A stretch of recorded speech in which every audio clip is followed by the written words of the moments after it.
Hello and welcome to the Giant Bombcast for Tuesday, October the 13th, 2020. Oh my God. Jason looking like a Halloweenie over there. He's got all his friends. Tis the season. I got my dudes. Chucky. Who we got? Chucky and other Jason. No, Yeah, other Jason's not there. There's Michael Myers. Is that Jason? Yeah. Oh, right here and right Pop here. up Jason. Look at that. Jason and Pop Up Jason are here. Jano Cho and Chef Kurtzman Random also skull. here. hi. Yes. I'm Brad. I can also Shoemaker, pop up, but not in the way you want. and Skull. I can pop it and lock it. Couldn't do this podcast without Skull. Both Without and skull or just skull? Well, you know, We're talking Power Rangers today. I Either got stuff or. to talk about. Yeah, welcome to the Power Cast. We're here to talk about the Power Rangers. Rita Repulsa. What's up with that lady? Am I right? Skull has got his headphones or her headphones on. I guess we don't know. Right. But Oh yeah. now we're all ready to podcast. It just goes to show. You think you're going to start a podcast talking about, oh my God, can you believe they're making a Mallrats 2? And then we show up in here and like, oh no, actually it's Halloween instead. What's happening? Yeah. Everything's spooky if you think about another Mallrats movie. But also, why is he making a Mallrats 2? That got announced a while back, right? That's yeah. I mean, I imagine 2015. Okay. Oh, Yeah. it's it's kind of maybe it might be in developmental hell. Mhm. Oh, can you imagine if Mallrats 2 is just like an empty abandoned mall? I don't know. Right. Like by the time they make it, will there be malls? That's exactly Right. what that movie should be, right? Is they're all hanging out. Also, they're all like 45, Yeah. and they're hanging Yeah. out in a deserted, shut down mall. I would write that movie as the characters of Mallrats 1, now all 45, have to like embark on a ragtag adventure to save the mall, like a plot of a teen romp, but Okay. none of them are teens, Sure. Mhm. and then they end up owning the mall as part of some consortium and steal it away from the evil, like fucking I don't know, Facebook, like just to pick a corporation out of the blue there. Would they do a bake sale or a dance off? Probably both. Like they would go through a whole process. No, You'd have Jay and Silent Bob dancing. Weed infused Yeah. bake sale. Oh. I think. Yeah, checks out. It'd be like that scene in Revenge of the Nerds where they bust out the weed and then everyone has a good time, but with with a bake sale. Yeah. There, it's written. and less sexual. There's another assault. free one for you guys. Yeah. Enjoy. You're welcome, Kevin Smith. Yeah, I mean, So, that- somewhat less assault. I mean, Yes. yes. That movie may be in development hell, but also he seems to have followed through on all of his previous threats to make new movies. So here we are. I mean, that one came out last year, right? The The Jay and Silent Bob reboot. That's like not that. Yeah. So Sure, it takes Sure. time to get the crank turning again, that's right. to turn the movie crank, and Crank 3, 4, Crank. Did they make Is 3? that what it's up to? Crank 3 and 4. I Did they- yeah, They I'm made gonna them put both that at in the same time. universe. Yeah. Did they not make a 3? Is there a Crank? There's a Crank a 3, Crank right? 2. There's a Crank definitely 2, a Crank obviously, but Jason Statham has like several movie Yeah, no, franchises there's- that are the same.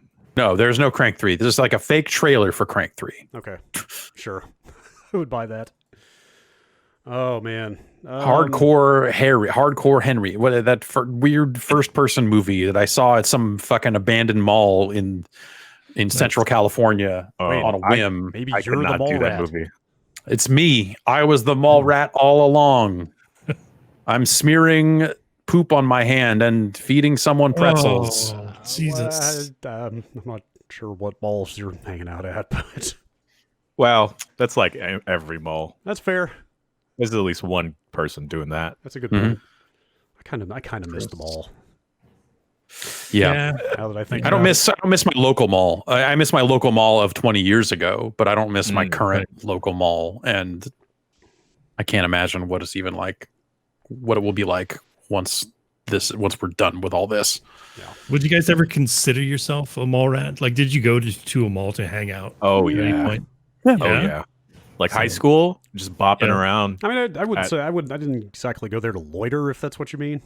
But Oh, I would go there and loiter. Like, there was nothing else going on. Like, there was an arcade there, so it's like, where else are you going to go? yeah, Why else would you go anywhere else besides the mall? We didn't even have an arcade at my local mall, What? and we still hung out. Shit. Yeah. Dang. Is this? Yes. I mean, is this maybe a situation where the age difference is coming into play? I don't Like, think so, because like arcades were just kind of dead at that point. no, Yeah. because like Metreon was still popping with Yeah. arcade machines and like bowling alleys, but Listen, I don't I don't want to be a dick about this. The Metreon was never popping. Yeah. for like Yeah. the two people that like to play DDR and Initial D, Yeah. it was popping for them. They always had like the old Time Crisis machine and the old what's the other light gun game where the guns pop back and forth? It's like the zombie one. The ninja zombie, the Yes. zombie, the ninja, Not- yeah. Not House of the Yeah. Dead. Not House of the Dead. House Oh, of the yeah, Dead. yeah. Yeah. Okay. Those guns were always broken. Sounds about right. That sounds about Metreon. Yeah. Honestly. Yeah. Was the Metreon where the Walk of Game was? Yes. Remember Walk that? of game? Yep. What is walk of game? The walk They of wanted game. to, they like had they were trying to do stars for games. They'd be like, "We're unveiling the new one. It's Lara Croft," and you're like, Wait. "Okay, yeah." Wait, it was characters, Oh, not wow. people, not developers. I want it. No, it was fucking games and characters and shit. It was not individuals. That's way worse. Yeah, no, it was like fucking Pac-Man. Yay! Finally, Pac-Man Whoa. got his due. Yeah. Walk of Game. I have to. Oh God, there was the it PlayStation was an Store. attraction.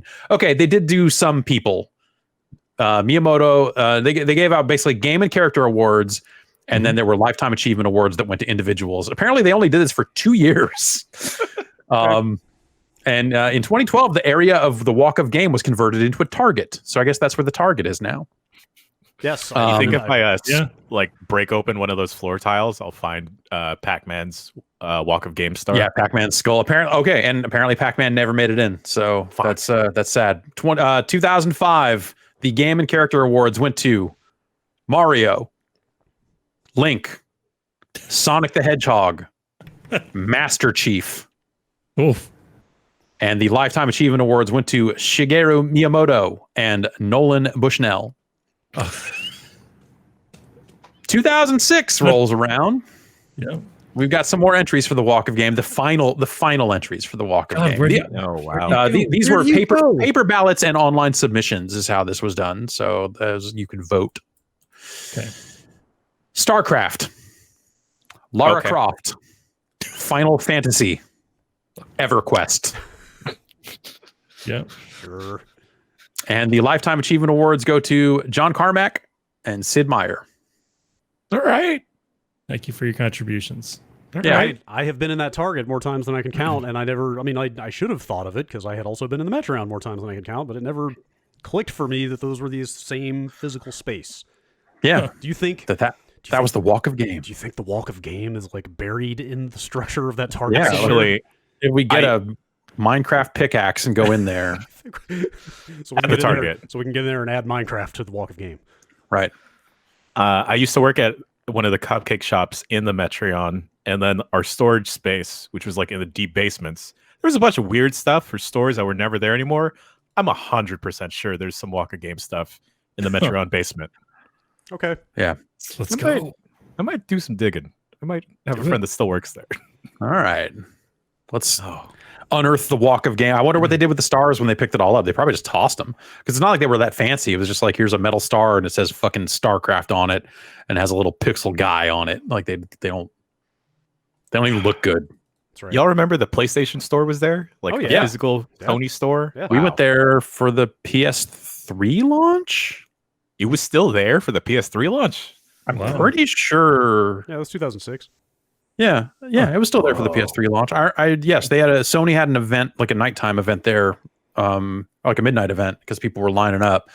Yeah. And I remember walking all the way past that line to get in there because like we were pressed and trying to cover it and just kind of hanging out. And Sony PR was standing around there too, and then being like, "Hey, so can we get PS3s or what?" And no, the answer was no. And it was just, it's one of those, like, I remember like talking to people in line. I think that was like, Brad, were you there for that? Or No, did you go to? I went to New York to cover that. You went to New launch York. there. Okay. Yeah. Like I remember we had like that New York thing and like people basically like interviewing people in line. And it was just a bunch of people going like, well, I got to get Madden. Like there was a certain type of person, I don't know, but it was like they were like, no, I didn't get an Xbox, I'm getting the PS3 so I can play Madden. It was like, you realize that came out there like a year, like, you could get your football, you could have done this a year ago. Like the Sony name still held sway with these people to such an extent that they waited the year to in order to play Madden on the new generation of consoles. Could have gotten that Madden for like $200 less. Also, yeah, I guess that too. Jeez. Yeah. And I had to get married to get a PS3. I couldn't afford it. Wow. I put it on my wedding registry. I was just saying, was that the dowry? Did it work? Oh man, Did it work? It worked. You got your PS3? I got my PS3. maybe I Smart. should do that. How did your Yeah. how did your betrothed feel about you sacrificing a spot on the wedding registry to a video game console? Oh, she was all for All it. for She it? was- Nice. She wanted it as well. You'd be a Blu-ray player That's too. right. So That's right. It's most people's Exactly. first Blu-ray player, right? Yeah. It's perfect. Yes. Where you can get Indeed. plates? You already got plates. yeah. Come on. All right. What's going on this week? Are we just going to talk about Genshin Impact? Is that what we're doing here? Hell yeah. Is that what Let's people- do it, baby. I gather that's what people are into now, so I guess that's what we're here to talk about. Yes. That's what you damn kids and your damn gotcha games. That game's pretty good. I got a bunch of good characters that I haven't had time to use man. yet. I Jeff, posted a you have the screenshot. best sprinter in the game. Great, because the sprinting I hate the sprinting, so I'm looking forward to. So hang that on. for sure. Is this a game built around different playable characters? Is that the deal? Is that like Yes. is that like, Yeah, there's is that like 30 or so, I think. Is that like 23, the 30. core mechanic? 20 something, I think. Yeah, but for so right the core mechanic of that game, like where there is depth in Genshin Impact from a gameplay perspective, it is in the notion that different characters have different special abilities that are elementally attuned, and so you get into situations where you might have two attacks that combo really well, but also like they might also be of different elemental affinities that combo together well. So you hit somebody with ice, then hit them with fire, they get a melt status effect, or you let's overcharge somebody with like fire and electricity. I don't know, ice and electricity. Can those elemental affinities be randomly assigned? Like, can you get No. is like George? this lady is an ice Okay, lady. George is already always fire or whatever. Yeah, Amber is a fire lady who has a bow, Okay. and so like so each character will have a specific type of weapon they equip as well as the elemental affinity, and then they will have different God, that's special attacks they really- based on that stuff. They really missed an opportunity to make people try to grind out every version of every character. Oh, there's lots of grinding out Oh, there. don't no. Yeah. You need 7 of each character if you want to fully unlock all Max their out. potential. Oh, It's fair. fucked. It's fucked. The main characters, though, they can switch elemental affinities from. You start with wind. Once you get to a certain point in the game, you can switch to Geo, which is like the rock, and they summon a meteor. But that's the only instance of switching elements. Everyone else, they're locked into it along with their fighting style. So someone can't suddenly be an archer or be like a heavy swords person. So what's the deal with comboing characters? Are you switching on the fly? Like, are you Yeah, literally it's you just hitting have a 4 button characters in a party, and you're Okay. pushing on the D-pad, or 1 through 4 on a keyboard, or whatever it is to kind of switch characters, kind of mid-attack. There's a bit of a window where you can't switch, and you can't switch between characters kind of willy-nilly. There's a little bit of cooldown after you switch too, but the idea is that you'll kind of at least combo these elemental effects together. And I still wish, and I haven't gotten to a point where that's necessary to do in the game. I can just wail away on enemies and beat them. It's not that big a deal. But it sounds like later, and not too much further past where I'm at, you have to kind of start caring about your team makeup and that sort of stuff. But I think for me, I wish that the basic attack string I wish that they were more interesting. Like basically, you have one attack button. If you hold it, you'll charge up for like a different type of attack. And that's kind of like you can't jump and attack. You can't attack in the air, or you can't attack after a jump. It has a glider, so you can jump off things and hit jump again and glide. And out of a glide, you can actually do kind of a ground pound style attack. But that doesn't come into play. You can't just pop your glider out after a regular jump. And so I just wish that the core basic combat just had a snappier and slightly more engaging feel. just to give you something to do when you're fighting some of these more basic enemies. Because the elemental switching characters and that sort of stuff is neat, but I think they could have done more there. But beyond that, it's a great looking game. Like I think there's so much voice work in the game, and like there's so much there. It's weird. It's like it really feels like someone sat down and went like, all right, these gacha games, they're real big, but there's certain types of players that we're just not bringing in with just like anime phone nightmare, like, menu game. We need something more. We need something that's going to suck in all these other people that are out there playing other video games. And out came Paimon. Exactly. And yes. And Paimon, welcome up. Thoughts on Us all into Paimon? this hell. Paimon's great. I like Paimon. Okay. I have no issues with Paimon. All right. Yeah. No problems. At least right now. Yeah. Shooter. Paimon might betray me. They kind of made a Breath of the Wild style game. I mean, either like people say that a lot. Like I think that there's stuff about it. It's not just a straight up Breath of the Wild clone. There are elements of it where you look at the enemies and go like, okay, yeah, there's an art style. There's a shared art style here. You can put custom icons on the map. Yeah.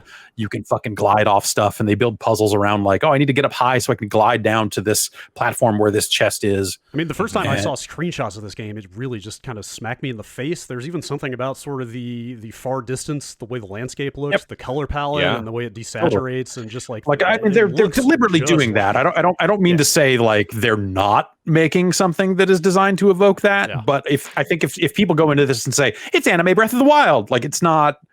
You're not going to get that out of this per se, but you do climb on stuff, and there's a stamina meter and when you climb and all that sort of stuff. So like there are definitely elements of it that you look at and go like, okay, you pulled this from this game. You pulled a lot of elements from this game.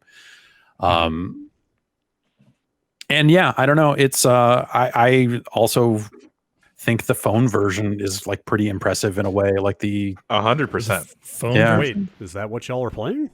No, I'm playing on PC, but but also I am also playing on my phone, and like I think I'm like the menus I think are actually a lot easier to navigate on phone. So like if there's like a bunch of maintenance I need to do, like I need to feed these weapons to other weapons to level them up, that is something I can do in bed. Yeah, before bed is just like do all that shit because it's all cross save there. The PS4 version is like the odd man out there, and so by default is like the worst version of the game on all fronts. Like it's a little chunky and it does not cross save with the other versions, so it's like it's fucked. It's pointless. It might as well not exist. And yeah, so but I think the touchscreen controls are not bad, and that's where you play it and go like, oh, maybe I see why you don't have a jump attack and why you only have one attack button and all this other stuff. Because if you're thinking about it from the perspective of touchscreen controls, that might be a little too much for some people. I wish they supported like a Bluetooth controller. Yeah, they should on mobile. But like on mobile, like I have it. I guess now it's an old iPhone, like an 8, and it runs perfectly fine. I'll run my daily. Yes, an iPhone 8 is considered old now. Well, we're on 12 now, Brad. I also am on. Do I have to get rid of this thing now? What's going on? Yeah, throw it away. Old man phone out there. Explode. Yeah. But like I'll run my daily chest routes like either in the morning or like before I go to bed, and it works perfectly fine. Like the combat, like I now that you mentioned that, it might have been designed with mobile in mind. Yeah. It still leaves a little bit more to be desired, just because my thumbs are so fucking big. That what if you feels had awkward? A bigger screen on your phone? I thought about like putting it on an iPad, but then I thought at that point, what am I doing? But what if like the screen was bigger, but there's like a chunk taken out of one end of it, and it looked really ugly and love it and not symmetrical, and I just hated it, and I didn't get one because of that. You just I don't know, man. You missed the button, don't you? I like a button, you know. I like a button too. What if instead of a button there was just more screen? More room Perhaps. for Paimon. More room for Paimon. I guess. Yeah. So Jeff, what adventure rank are you right now? 13. 13. So I'm basically rushing to get to 15 so that I can start to ascend to characters and start to play for real, basically. Is there like I'm trying to think how to ask this. Like, Is there like a finite amount of content? I mean, like there's a map. Like at some point, are you just going to have explored and done everything, and then that's it? There are dailies, okay, but a lot of that, at least the dailies I've done so far, have been go to this area and kill 6 guys. You know, it's not the most engaging content, but and a lot of the chests out in the world will respawn and regenerate, so you can open them again, which is why Jan's talking about like a chest route and stuff, which is truly dark. Yeah, I mean, obviously I ask because like Zelda or Breath of the Wild is just a single player game that ends, you know, like eventually you do This is a game with a quest log. This is a game with chapters and story and all this other stuff. And I think that's the thing that keeps me going through it, is actually as the political intrigue of this world ramps up, as people try to figure out what this dragon destroying the city is doing. The story actually good? I like it. I yeah. Okay. The part where I'm at, it's talking about like political turmoil between 2 different nations that are tied to like worshiping gods, and like the gods are like physically taking form and intervening in it and stuff. It's weird that it's so much in what is kind of like a free to play game or free to start game. And that's why I'd say it's like so. Like this feels like the maybe not the ultimate realization, but this is definitely like the next step in like, hey, can we get these games to a wider audience of people and get them in this system of paying over and over again to roll for characters that they're never going to get. Yeah, that's ha ha ha ha ha. That's why I ask about the content. Is obviously the business model of a game like this is to keep you playing forever. Yeah. So I was they have if you go to their website, they show like, here are the areas in the game. They've got the first area, they've got the second area, and then below that it just says coming soon. Okay. So I think that they've got they do have a roadmap. A roadmap, if you will, also, of things that they're going to update. Probably not hard to keep adding content to the game, considering apparently they've made like $100 million on it already. They've recouped their developmental costs, right? Like that's the number I saw going around. Yeah. Wow. It seems like with the way the story is structured and the way the number of gods out there, they could do a number of different regions, one for each god, all that sort of stuff. Like they've got room to grow, I think, before they have to. I bet they have I bet they have a plan in mind for how they intend to grow it and when. So it's impressive. Like it's scary in a sense, because I think, like, as much as I think this is a cool game and people should play it, I think if you are the sort of person that is like that, if you have poor impulse control, like, it's one of those games, you know, you could just keep feeding money into that slot machine and not get the characters you want.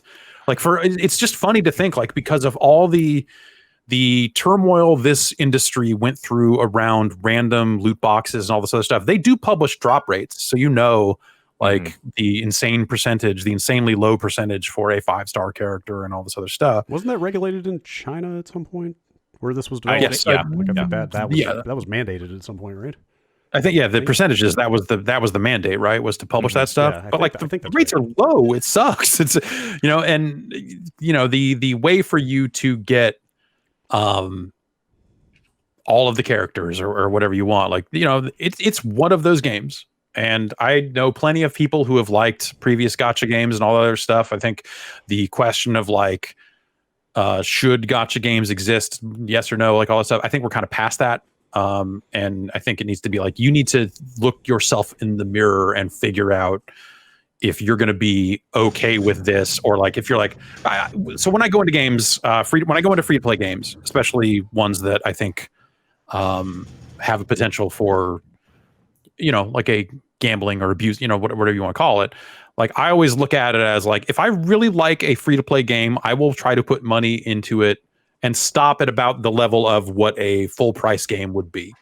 Like, if I start getting to a point where I'm putting more than $60 into a free to play game, which happens almost never, then it's like, you have to really think, like, am I really enjoying this? Am I really, like, PSO2, for example, is free to play, and I have not put, I ended up buying the stuff when it came out when the North American stuff came out, and I paid for like a month of premium when it was out in Japan and stuff like that. And I think if you total that up, it's maybe $65, maybe $70, something like that. And that's likely to be all the money I'll spend on that. And we'll see when they do their big update and all that other stuff. Like, maybe I'll come back to it and all that. But I try to at least keep that in mind of just like, hey, I'm okay with the idea of paying a game's worth of money for a game that I'm actually genuinely enjoying. Yeah. And I haven't put any money into Genshin Impact, and I don't currently see any reason to. What? You didn't pay for that No. amazing pull? No, Really? there's a bundle early on that instead of costing 10 wishes, which is the rolls, you can do 8 instead, and it kind of gives you better chances. It's a limited amount of 8 rolls you can do, and then Jeff fucking pulled off a miracle with that one. Yeah, I pulled out 4 characters in one roll, which is like, I was looking at it and going, I was laying in bed, like still doing this roll on my phone and staring at it, going like, that doesn't seem like it's supposed to happen. Holy shit! Was that the I big got deal? a 5-star and 3 4-stars. Was the big deal how many characters you got or what quality they were? Yes, Both. Okay. Yeah. The part where it's starting to get a little tedious for me, I'm at adventure rank 21, and I'm starting to do like routines of defeating like outer world bosses and doing like some dungeons, and it costs the energy system in the game to claim the rewards.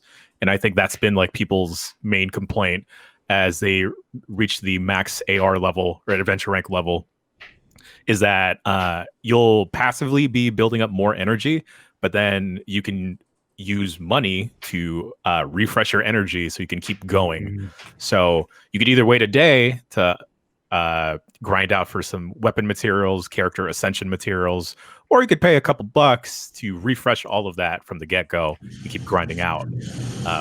And I've seen people on a vicious loop of that so far, of dropping like, all right, well, I'll just spend $5 today and then refresh my resin or my energy. And then I've seen friends say that, spend $5, and then they'll like a couple days later, it's like, yeah, but then I dropped another 50. Yeah, that's dark, man. That's it's a slippery slope, and I think that's why I think if you're the sort of person that loves to gamble and maybe doesn't know when to stop, like these types of games are that. They always have been, and I think that's the catch, right? But hey, I can go up the freeway a few exits and go play a slot machine too if I wanted to. You're talking. I just don't. You just why don't you just jump on Predict It while you're at it and start putting money on the election. There you go. Yeah. If you want to live dangerously. Can we bet against my own interests and then see if I can Chat raised a slightly conspiratorial sounding possibility just now, which granted, I guess there's no way for us to know, but they asked if like it's possible that the developers could adjust drop rates based on the player if they flag like there's known influencers. There's no way that they would know my email address and account information and all this other stuff to know that's me. Yeah, is what I would say. Okay. The account I created, all that other stuff. I'm not out there posting. Like now, I have posted. Well, that's what I mean. In that like screenshot, I posted my user ID, but that's what I mean. Like if you posted screenshots and they were able to pull your username or something like that. That's scary. Wow. So sure, that's that. I could see a company doing that. Absolutely. I mean, you could also start a company and sell your own, and try to sell your own Counter-Strike skin gambling site while you're at it. I mean, yeah, there's a number of bad ways for that to go, but like this isn't me using my work email address. I have never had any contact with the company that made this game up until yesterday. I thought it was actually part of the China Hero project, that Sony stuff, and apparently it is not. So I don't know none of that, but that's yes, the email address that I use for that account is not something that would be tied back to any kind of anything. So yeah, they do have a pity system though, that if you roll 89 wishes and you don't get a 5-star character, your 90th wish, which is Jesus Christ, you'd have to spend money by that point, you'll get a guaranteed 5-star. So I guess there's that. But that's not tied into like anyone's account. That's everyone going, oh boy. Yeah, that's a lot of you'd have to spend a lot of money. Everybody would. But I think I've rolled 40-ish times, I think, and paid $0, like 40, maybe 50, I forget. But if it's like 1,600 primo gems to get the currency to roll, I can't do math well. So either you're grinding from like the very get-go for those primo gems, or you'd have to spend money at that point. Grinding for these primos daily. Yes. No, I think it is a very well-made game, and I think that is insidious, and also it's a very good game. So, it is what it is. There's a darkness that comes with this, and that's free to play. And honestly, if you're sitting there going like, this is outrageous, that's always been free to play. Right. Yeah. Like, this is what this is. This is what phone games have been in a lot of cases for a while now. If anything, there's way more game here than in honestly, 99% of these games. The innovation here is that they've gone and made a very good ass video game. Not perfect, but like they've decided, okay, what if we invest in this aspect of the game to build it out? But like, I know a lot of people that play at least one gacha game, and it ain't new. So I think like the kind of pearl clutching stuff around some of this it's a little late for that, but know what you're getting into always, of course. Yeah. I fear for the future we'll live in, where other AAA companies will see the success of something like Genshin Impact and how they'll monetize that. FIFA is supposed to be very scummy in its like monetization model, right? Yeah. Like, what if they just say, hey, FIFA this year free to play, but you gotta, you can roll for, I don't know what you'd roll for in FIFA, but like, well, you get open these card characters. packs. I mean, that's the thing is like FIFA is all about, like, Ultimate Team is all about you opening packs of virtual cards, like same type deal. So like, that's, they're already there with a lot of that stuff. Boy. So that's like, I really do feel like the eventual path that stuff like that is on is like, yes, of course you would do a free to play FIFA at some point, but while they're still able to sell X number of millions of copies of FIFA for $60 or now even maybe $70 a pop, there's still too much money there for them to make that cut. But you do see them discount FIFA and get it to a point where it's like, and they move it into the EA Play Vault and all this other stuff. And like, at some point, the economics of that shift in such a way where they go, actually, the real value here is to just make this thing free and just get people buying packs of cards and just that's where we're going to make our money.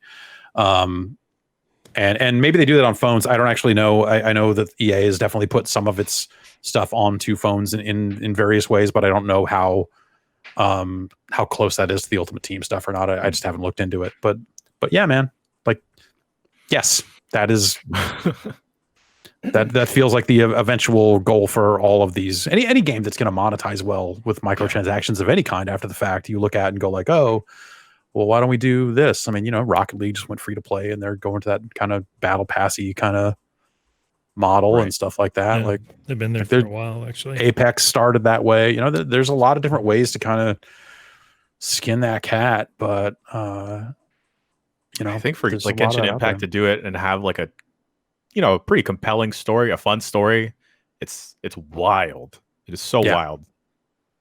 Yeah, that's the one that because that's the one that I think that feels most like a lot of the other mobile gacha games. I mean, but the gameplay obviously is like a relatively different thing. Like I start to think of like, what if a developer or a publisher, I guess, like Atlas did this with the next Persona game, right? Like, you had to roll for your party members, and then like think about like all the different systems in Persona that they could monetize from there. It sounds like an absolute nightmare that I would dive into. Oh god. Yeah, I mean, you could see it. Like, I don't think they'll necessarily. I don't think it makes sense to go there with that many different games and genres and stuff like that. But yeah, you could see a lot of those types of games translate over to that. Yeah. Or even if it's not like, hey, here's the next numbered Persona sequel, but could you see like, hey, we made a Shin Megami Tensei game that is a gacha game, and now congratulations, you opened this pack of cards and you got the big bulging cock Persona thing that I forget the name of, and it's 5 fucking stars, baby. It's got a 5-star bulge. That's right. You don't have to roll for that here. Yeah, you got a 6-star Jack Frost. You could go a lot of bad ways with that sort of stuff, especially any game with a big roster, right? Mhm. A big roster where there's playable characters, like you know, they could have done that with Call of Duty. They might do that with Call of Duty Mobile. I don't actually know how they monetize Call of Duty Mobile, because every time I open it, it's the 9 different currencies and 8 different menus that say do this, do this, do this, and like none of it makes any sense. And I just go like, I just wanted to shoot people, but I'm going to close this app because none of it makes any sense to me. And you're downloading several gigs of maps every time I open it. Apparently there's already a Shin Megami Tensei gotcha game on phones. Oh, so congratulations, we are all millionaires. if only. Checks in the mail? No, Let's hope so. Never is. It never is. Man, what if that's what Captain Tsubasa had been? Just FIFA, like the FIFA model, anime gotcha except, FIFA. Except you could turn the soccer ball into the Spirit Tiger. I have no idea what that story is because I keep skipping over everything. I just keep playing anime soccer like every other night. I could not handle that because I'd probably drop all the money to now get like a spirit ostrich running me down the field or the pitch Chat to says play soccer. Chat says there is in fact a Captain Tsubasa gacha. Son of a Great. Oh, Yeah, I mean, there is. obviously, right? Like that's, there's Can There's we a make a market for gotcha? Can we make a gotcha somehow? probably, I don't know, is there like a gotcha construction kit out there? Is that like a Unity plugin that we can just add on and What do we Build your podcast. gotcha bomb, giant bombcha? What are we doing here? Oh God. Gross. I don't know. It's a good game. It's really well made. I think that people should check it out, but at the same time, Be very wary. Totally. No, but you're getting into, you're also getting into a game where they, the developers are based in like Shanghai, so you can't type the word Taiwan into it. There's that aspect of it as well, which some people have been pointing out. But like, yeah, I mean, the developers are based in Shanghai. Well, They're subject. that's to the law so- where they are. Yeah. This is kind of out of their hands at that Yes, point. not- It is what it is. not- If not- that's Yes. I mean, it sounds like there's plenty of buffer there, right? Before you're gonna run into any potential to spend Totally. money. You Absolutely. have plenty of time to figure out if you're actually into it or not. Before. I have put 10-ish hours into it, I would say, and not spent any money at all. And I would say I'm not opposed to spending money. But now that I just got that lucky ass pull with 4 characters in it, like I'm going to check that out. And, like the reaction to that on Twitter was people saying like, oh, you never have to roll ever again. You just got the characters that you just got your whole team for the rest of the game. Mhm. Congratulations. Like, oh, all right. I mean, not everyone's going to have that luck. And some people are going to fucking go down a rabbit hole rolling over and over again to try to get to Luke. But like,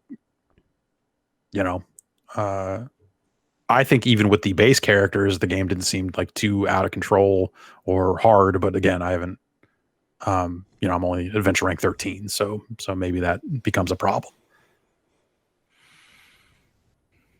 All right. This concludes our gotcha hour. Yeah. They gotcha. boy. I used that one last week. That's it's old material. Still works. That's right. Just Sure.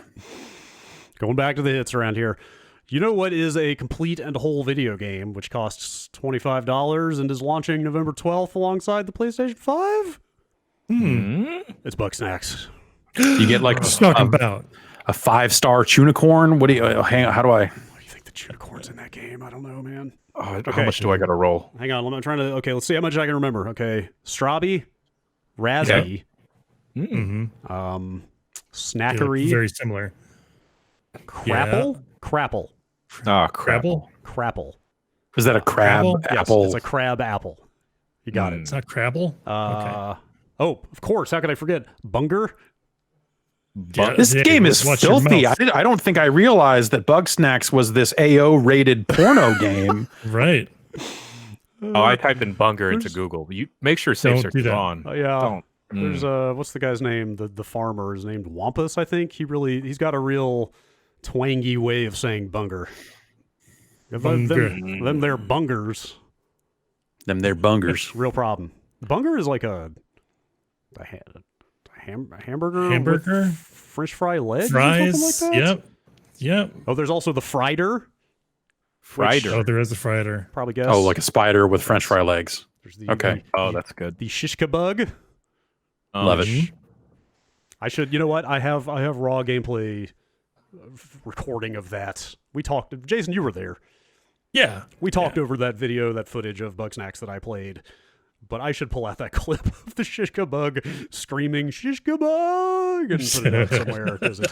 Do they do the Pokemon thing where they only say their names? They only say their names. Yes. Great. It is that. Great. Yeah. Great. Yep. Yeah. It's. What does the bunger sound like when it says bunger? Oh, I mean, I could pull it up right now if you want to know. You want to talk amongst yourselves for a second? If that's something, they have like a lot of high-profile voice actors on this game, also. Yes, they announced the voice. The voice of Spider-Man is there. Like Yuri Lowenthal's in it. Wow. Deborah Is Wilson. old Spider-Man's face on the bunger? I don't know. Deborah Wilson is in it. I mean, I think it's a lot of like professional game voice actors. Yeah. Mm-hmm. Not like huge celebrities, but definitely people who know they got their chops. If you could just hold on for a second, I could find it. Yuri Lowenthal plays Chandlo Funk Bun.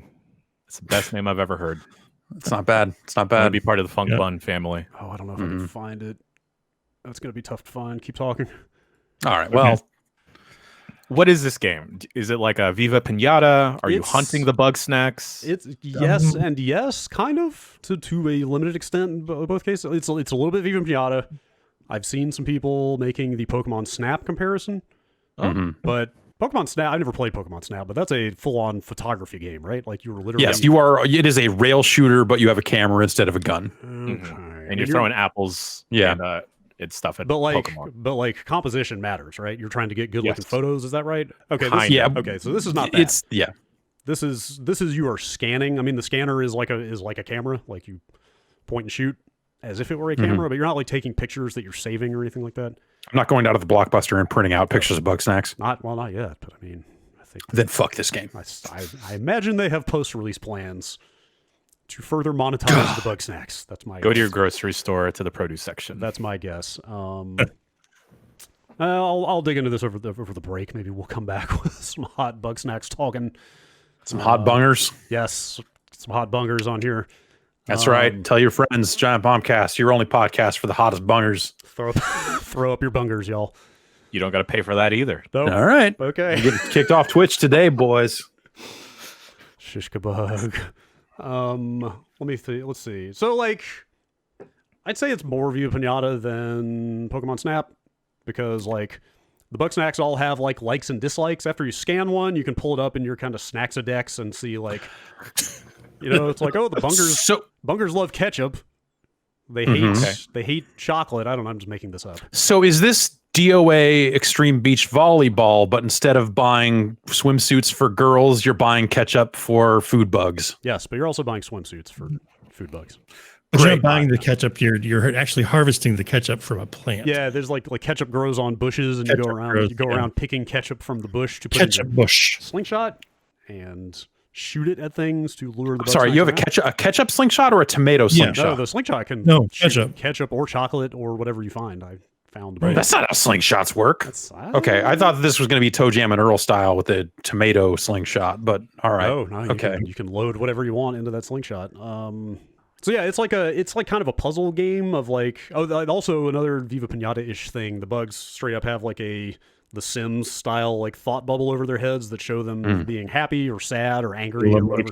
Yeah. So it's basically a game of like researching the Bugsnax and learning what they like and hate, and then manipulating their behavior to make them do what you want.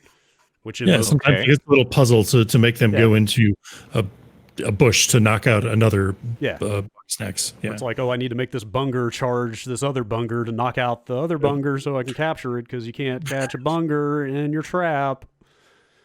Don't I know it? Unless it's dirty. Do you make the Bugsnax do it? No. I asked.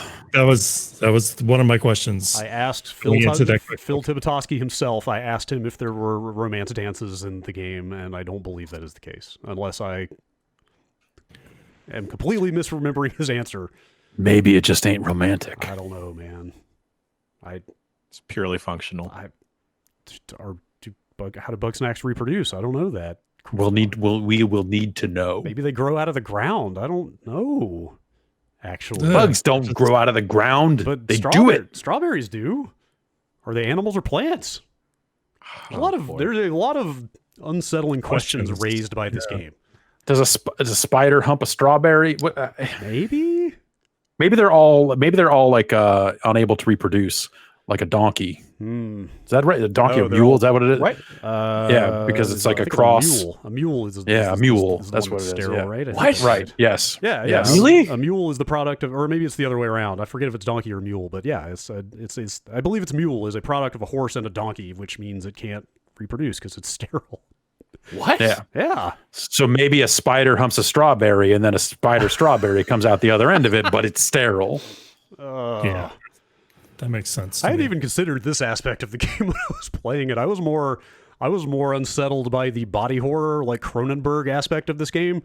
Of you eating the bugs, no, but the townspeople are desperate to eat the bugs. Like they are fucking way into eating Bugsnax, and then having their arm turn into a strawberry or their leg turn into a curly fry. Oh right, yes. Like, and they're just so cool with it. Like I don't know why I've been thinking about The Fly a lot lately, but I was getting that vibe of like these people are basically losing their humanity and turning into God knows what, and are way into it. Does the tone of the game reflect that at all, or kind is of, it just like happy-go-lucky? Like if I go back to the island and give like Herbert Sherbert or whatever the fuck his name is like enough Bugsnax, do I get to eat him at the end, or like does he become more Bugsnax than people, and then we eat him? Like I asked when I was playing it, like do they eventually turn back?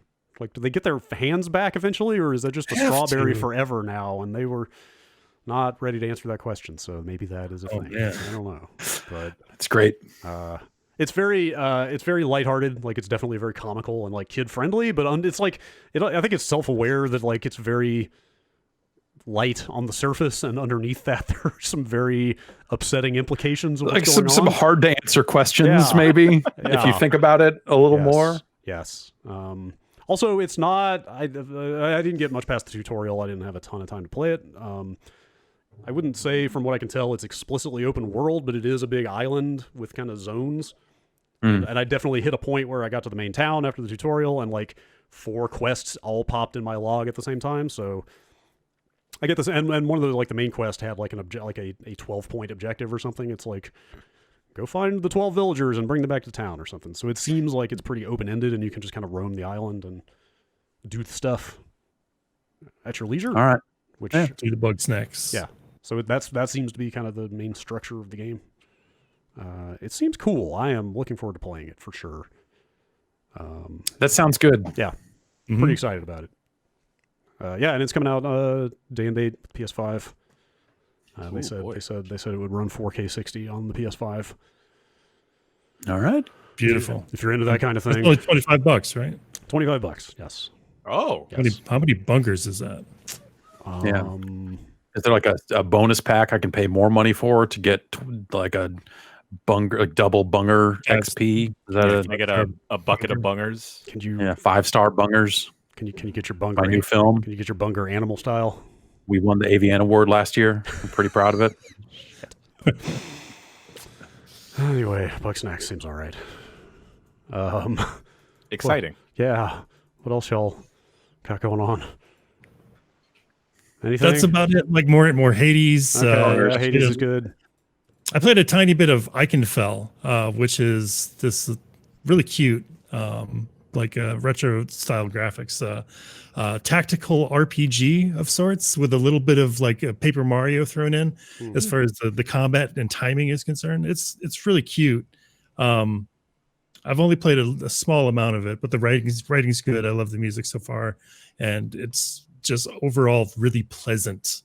It's a nice palette clip. Oh, that's got like a almost like an Earthbound kind of look to it or something. Yeah, would you say? A little bit. Yeah. All right.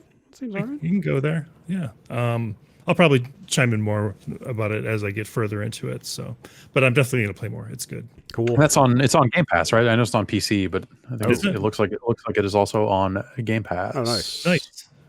Along with Brutal Legend. Whoa. Oh, my goodness. You've heard of it? Oh man, my favorite RTS. Do you think?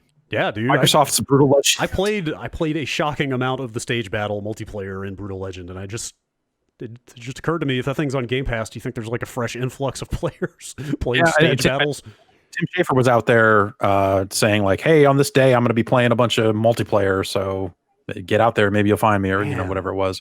Or I think they had a Discord that they were looking to line up matches for him or something too. I might have to fire that up. I don't remember much. Now we just need Trenched. That's right. Yeah, that's right. Oh, do you think they can get the name back? No. That ship has sailed. I'm sure it has. Like they're not gonna. Yeah.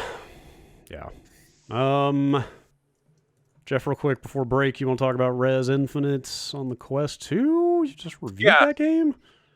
Yes, I wrote a review last night of an Oculus Quest game. Okay. I think this might be our first VR review. All right. Think about it. Res Infinite is a tremendous game. The Quest 2 is a really solid way to play it. It runs really well on that thing. That just came out, I think, yesterday, but the Quest 2 is technically out today. It also runs on Quest 1. I can't speak to, how well it runs there. I have not tried that. But Res Infinite has always been a tremendous game. Yes. Area X is still a really powerful thing. And and Res is even. It's just I think Area X, playing Area X in that hotel room at PAX with Mark and Miz hanging out there was like still the first like truly mind-blowing VR experience I've had. Yeah, that makes sense. It's God, they need to make more Res. Yeah. I don't like it, but also Area X is really great and different and it's different and interesting because in Area X you have control over your movement. It is more like almost like a dog fight as opposed to being strictly on rails the way original Res is. Yeah. And I think just there is an aesthetic to Res that I think is really incredible, start to finish, all through those stages.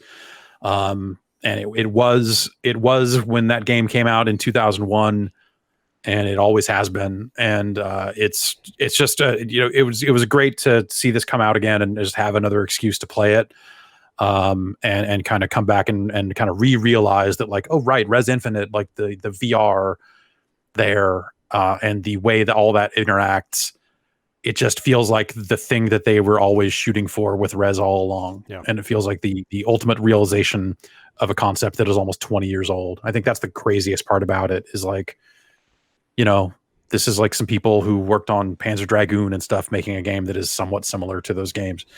And whatever, not everyone on that team I think worked on Panzer, but like it is in that lineage of lock-on shooting games that Sega made a ton of from Afterburner on up. And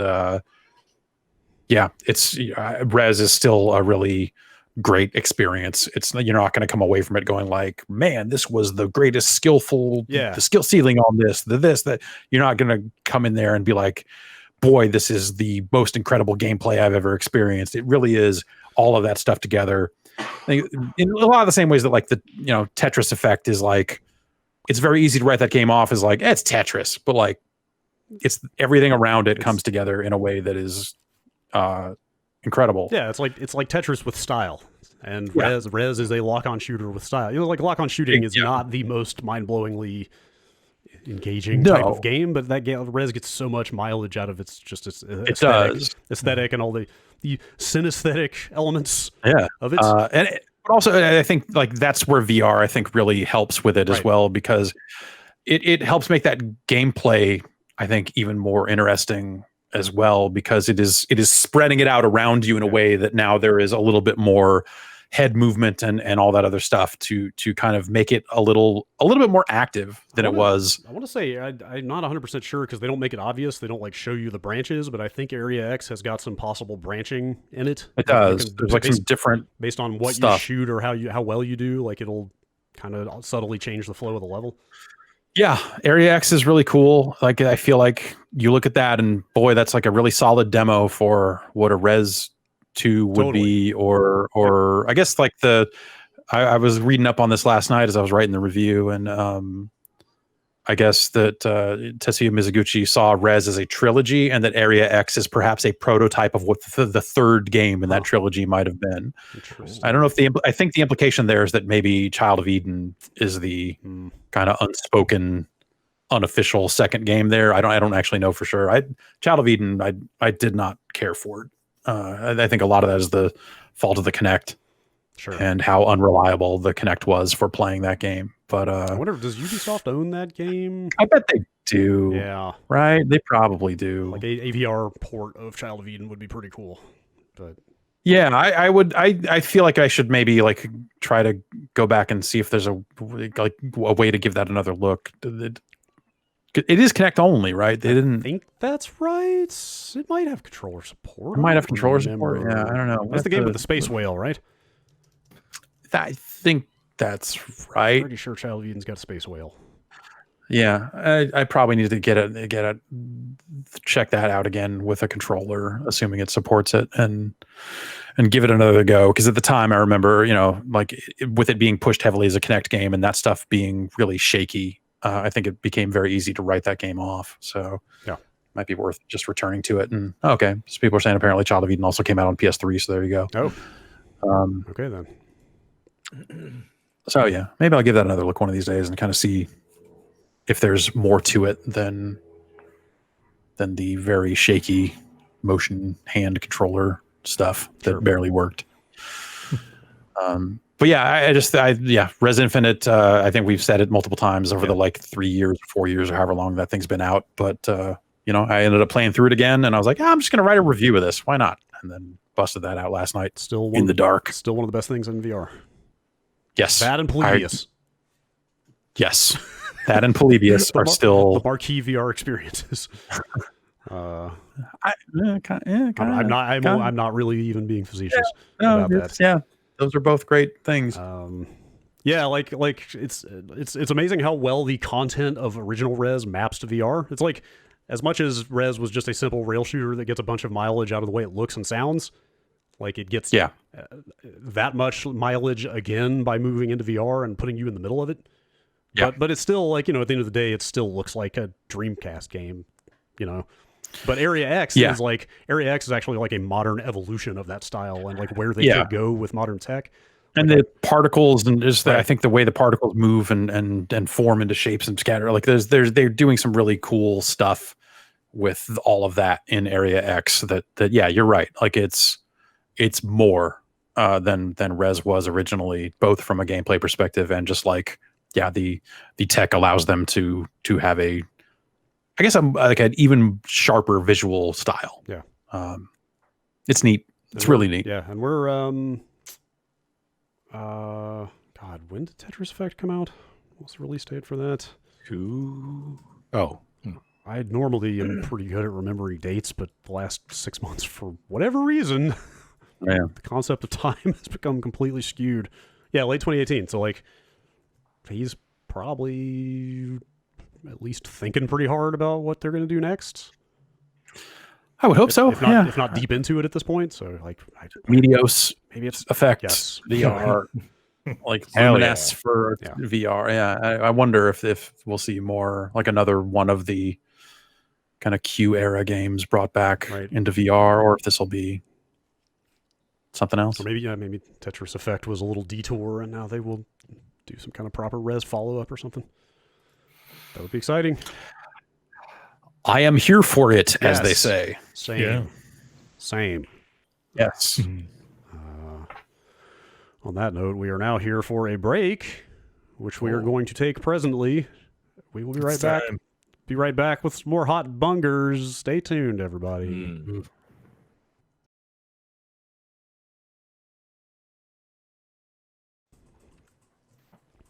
We're back where your bunger's at. That's all I got. I just tried to think of something better, but Bungers is so last segment, man. I swear. Yeah, I feel like we're rapidly getting to the point where just saying bungers does not count as a joke anymore. Yeah. Bungers. Bungers. Let's get it all out. Just all out of the bunker. Shishka bugs, on the other hand. Mm-hmm. All right. Mm-hmm. All right. Let's do some news here. I have headlines in front of me. Kind of a slow week in news, but here's your weekly roundup of next-gen console stuff. Sony put out a post on the PlayStation blog entitled PS4 Games on PS5, Your Top Questions Answered. All your questions answered here. Which is good because I feel like the messaging has been thin to non-existent on a bunch of this stuff for a while. Oh yeah. People have been speculating back and forth about how many games are actually going to work. Or it's been like, one page at the very depths of the Sony website updates, and people go like, "Oh, I guess this is how it is," and not them making an announcement. That's Yes. Here is the above fold soundbite from this blog post. We're pleased that more than 99% of PS4 games will be playable on PS5 on day one. So there you go. Finally, All right. a definitive statement. That it's not just the top 100 games or whatever has been said in some places in the past. Pretty much all of them. Almost all of them. If you scroll all the way down to this blog post, they link off to a page on support.playstation.com, which where the real information is buried, such as the full list of PlayStation 4 games that will not work on a PlayStation 5. Here you go. You ready? Oh. Yep. Ready. Is this even a game? DWVR? What is Okay. that? Duver. Driving while virtual reality. Sure. Aphro Samurai 2 Revenge of Kuma Volume 1. One of the greatest games ever made. That's That a game shame. didn't run on a PS4. Jesus Christ. Just deal with it! Exclamation mark. What? You just deal with it.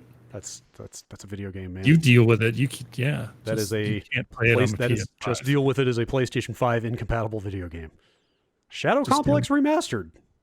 I didn't know that came out on the PS4. Yeah, I've got to have it. I guess I have to. I can never sell my PlayStation 4 now. That's right. How am I going to play the PS4 version of Shadow Complex Remastered? Yep. Robinson the Journey. Sure. That vaguely sounds familiar as a thing that I maybe got an email about at some point. That's that Crytek VR game with the flying robot, Okay. which I never. Sure. played. Okay. We Sing. No! They killed the music. Yeah, I guess so. Hitman Go. I told them, please not stop it, but Yes. Hitman Go Definitive Edition. Oh. Which that's an actual bummer because that game's great. Shadwin and Joe's Diner. Go Shadwin. It's your birthday. So there you go. Joe's Diner. If you highly prize any of those games, don't sell your PlayStation 4. That's a very small list. That's a pretty small And list. A lot of It's a pretty small list, but yes. So they also say here that, although many games are playable, some functionalities that were available may not be available. That's some what I was PS4 getting to. games, may exhibit errors or unexpected behavior. Yes, So yes. So they're saying 99% of games will boot, but they're not necessarily all going to work perfectly. interesting. I mean, that could be as simple as like, names don't show up right on the leaderboards or some tiny thing like that. Or it could be, I don't know, your DLC doesn't work. In fact, one of the bullet points on that list is, before purchasing add-ons to play with your PS4 games on PS5 consoles, please try to boot and play your PS4 games on your PS5 console to see if you are happy with the play experience. Wow. So that sounds a little wonky. it does, but it sounds like them covering their ass. Yeah, I feel like the stuff they said around Game Boost when the PlayStation 4 Pro came out was also similarly kind of hand-wringy, like, hey, just check it out. Just check it out before you push these buttons. Yes. So that's probably what they're saying. They also say, I guess like now that I'm like, well, maybe not. I guess it says, please note playing PSVR games on a PS5 will require a PSVR headset, a PlayStation camera sold separately, and a PS camera adapter, no purchase required. Yes, the old model PlayStation VR does not work with the new camera for PS5. You have to keep the old PS4 camera around and use an adapter Weird. to use that headset. Right, and then and DualShock 4. You need a DualShock 4 and or PlayStation Move controllers with the PSVR. Also, you can't use the PS5 controller either. Well, that makes sense because the PS5 controller doesn't have the light out the front the way the PS4 does, right? Yes. So that's how they handle tracking. Yes, right. So that's probably why that is the case. Right. I wonder if you could just bolt a fucking blue light to a DualSense. Maybe. Some games probably change the color of that thing at some point. Yeah. And what will happen with PT? We talked about this a little bit on Friday. After this list came out, I see people everywhere going, "Oh, that means PT works fine," but like, I guarantee, I can almost guarantee, I would almost put money on Sony not considering PT a game that needs to be evaluated against that list, because it's a revoked thing that like you might still have in your library, but that is I could very easily see them just omitting that from your library or making it PS4 only, and not letting you download it onto a PS5 out of your library, because you can still. If you have it in your library, I think you can still download it, right? Is that the? I think they blocked that, but I think there are ways to like substitute your DNS on the PS4 and still get it, or something like that. But also, I think if you had it installed to an external hard drive on a PS4, do we know if they're going to allow that drive pull? Because I think Xbox is allowing you to just plug in your external. That is in here, that you can take an existing external drive from a PS4 and plug it right into a PS5. Okay, so if you had PT installed to that, that's a way to get PT onto a PS5. Yes. And we will see what happens. So, Brad, you're saying it will not run. That's your guess. No. I'm saying it could run. I'm just saying this list, it not being on this list, is not proof that it will run. Definitely, yes. I agree with. It may run just fine, but that I wouldn't take this as proof of that. Yes, because I bet it's like PT is an ungame as far as Sony is concerned. Yeah, there's no PT. You ask them about PT, they're like, what? Yes, part-time positions. Physical therapy. What are we doing? Need a back rub? Come on. Let's see. This guy kind of goes without saying, but they mentioned like, hey, if you have PS4 discs, you can't use them with the discless version of the PS5. Oh shit! But that does rule out any possibility that you could somehow use those discs elsewhere to authenticate and still play those games. Like, there's no option or accommodation there. Let's see. I'm looking for until they sell an external drive. No. Probably not. Under the question, what is the PS4 game experience like on PS5? PS4 titles get even better on PS5. Select PS4 titles. It's sick, bro. Weird. I don't know. Kind of. Select PS4 titles will see increased loading speeds and will also leverage Game Boost, offering improved or more stable frame rates. Some titles with unlocked frame rates or dynamic resolution up to 4K may see higher fidelity. PS4 games will also take advantage of some of PS5's new UX features, but more to come on that later. What's your take on that? I assume is there something left? Is there something left that's, because that could be like sharing screenshots, that could be streaming, really basic stuff like that they just haven't gotten around to talking about. UX features? But, yeah. So there's, the one they've talked about is the whole, like, giving you a list of modes from the console interface, like, boot straight into multiplayer matchmaking or whatever. Like, you could see some games getting patched to support that stuff, maybe. Although that might sound like all to work. I have heard some scuttlebutt about one PS5 system level feature that's like kind of neat. It's not like some game changing, mind blowing revolution, but it's a neat little addition. I don't know if the games would work with this or not, and I'm not gonna say what it is because I'm not authorized to do so. But I assume this select PS4 titles is referring to games that are actually getting updated. Like, that sounds like games that are getting patched, maybe? I don't know. Yeah, that's potentially, yeah. I think that's most of the information here on all this stuff. And then Sucker Punch came out and said that Ghost of Tsushima is one of those games that will be enhanced. That it will run at up to 60 frames per second on the PS5. Cool. Up to 60 was the language they used. Okay, I'll take it. And they said, while loading speeds on the PS4 are already great, just wait until you see them on the PS5. Just you wait and see. Ghost of Tsushima's load times are insane on the PS4 already. Like, I don't know what they did with that game, but I think that's all it's weird. Like, the information is spread across this like FAQ kind of blog post, and then some of it is buried in the support page in a very small font. Do you think that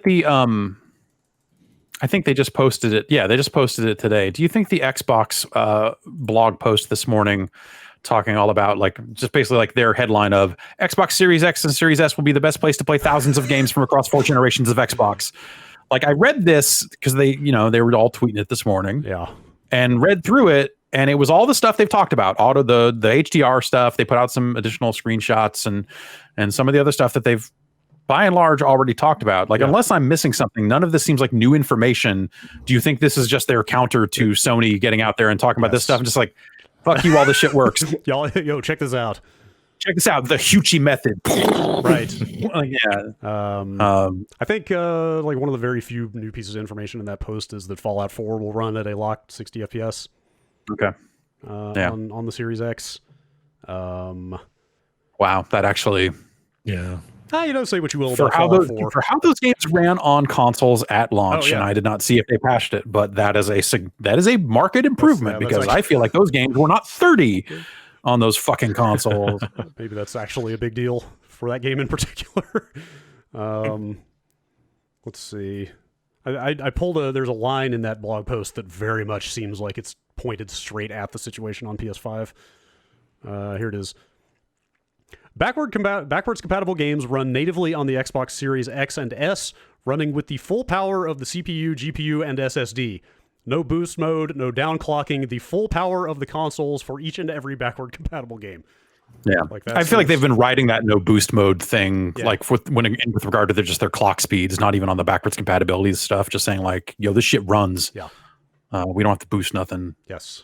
Like some people I know, whatever it is. I don't know. That is kind of how that came off to me. I feel like it's like the most tame little slinging of shade that I think that they can do. It's just not like, okay, like, but also I think that the Xbox stuff looks really fascinating. Like all their I mean, if that HDR stuff works out, I think that's just a fascinating thing. It's super cool, but it's also like ultimately that same thing of like, I think it's fantastic that they're doing it, and I'll probably never really use it in any real depth.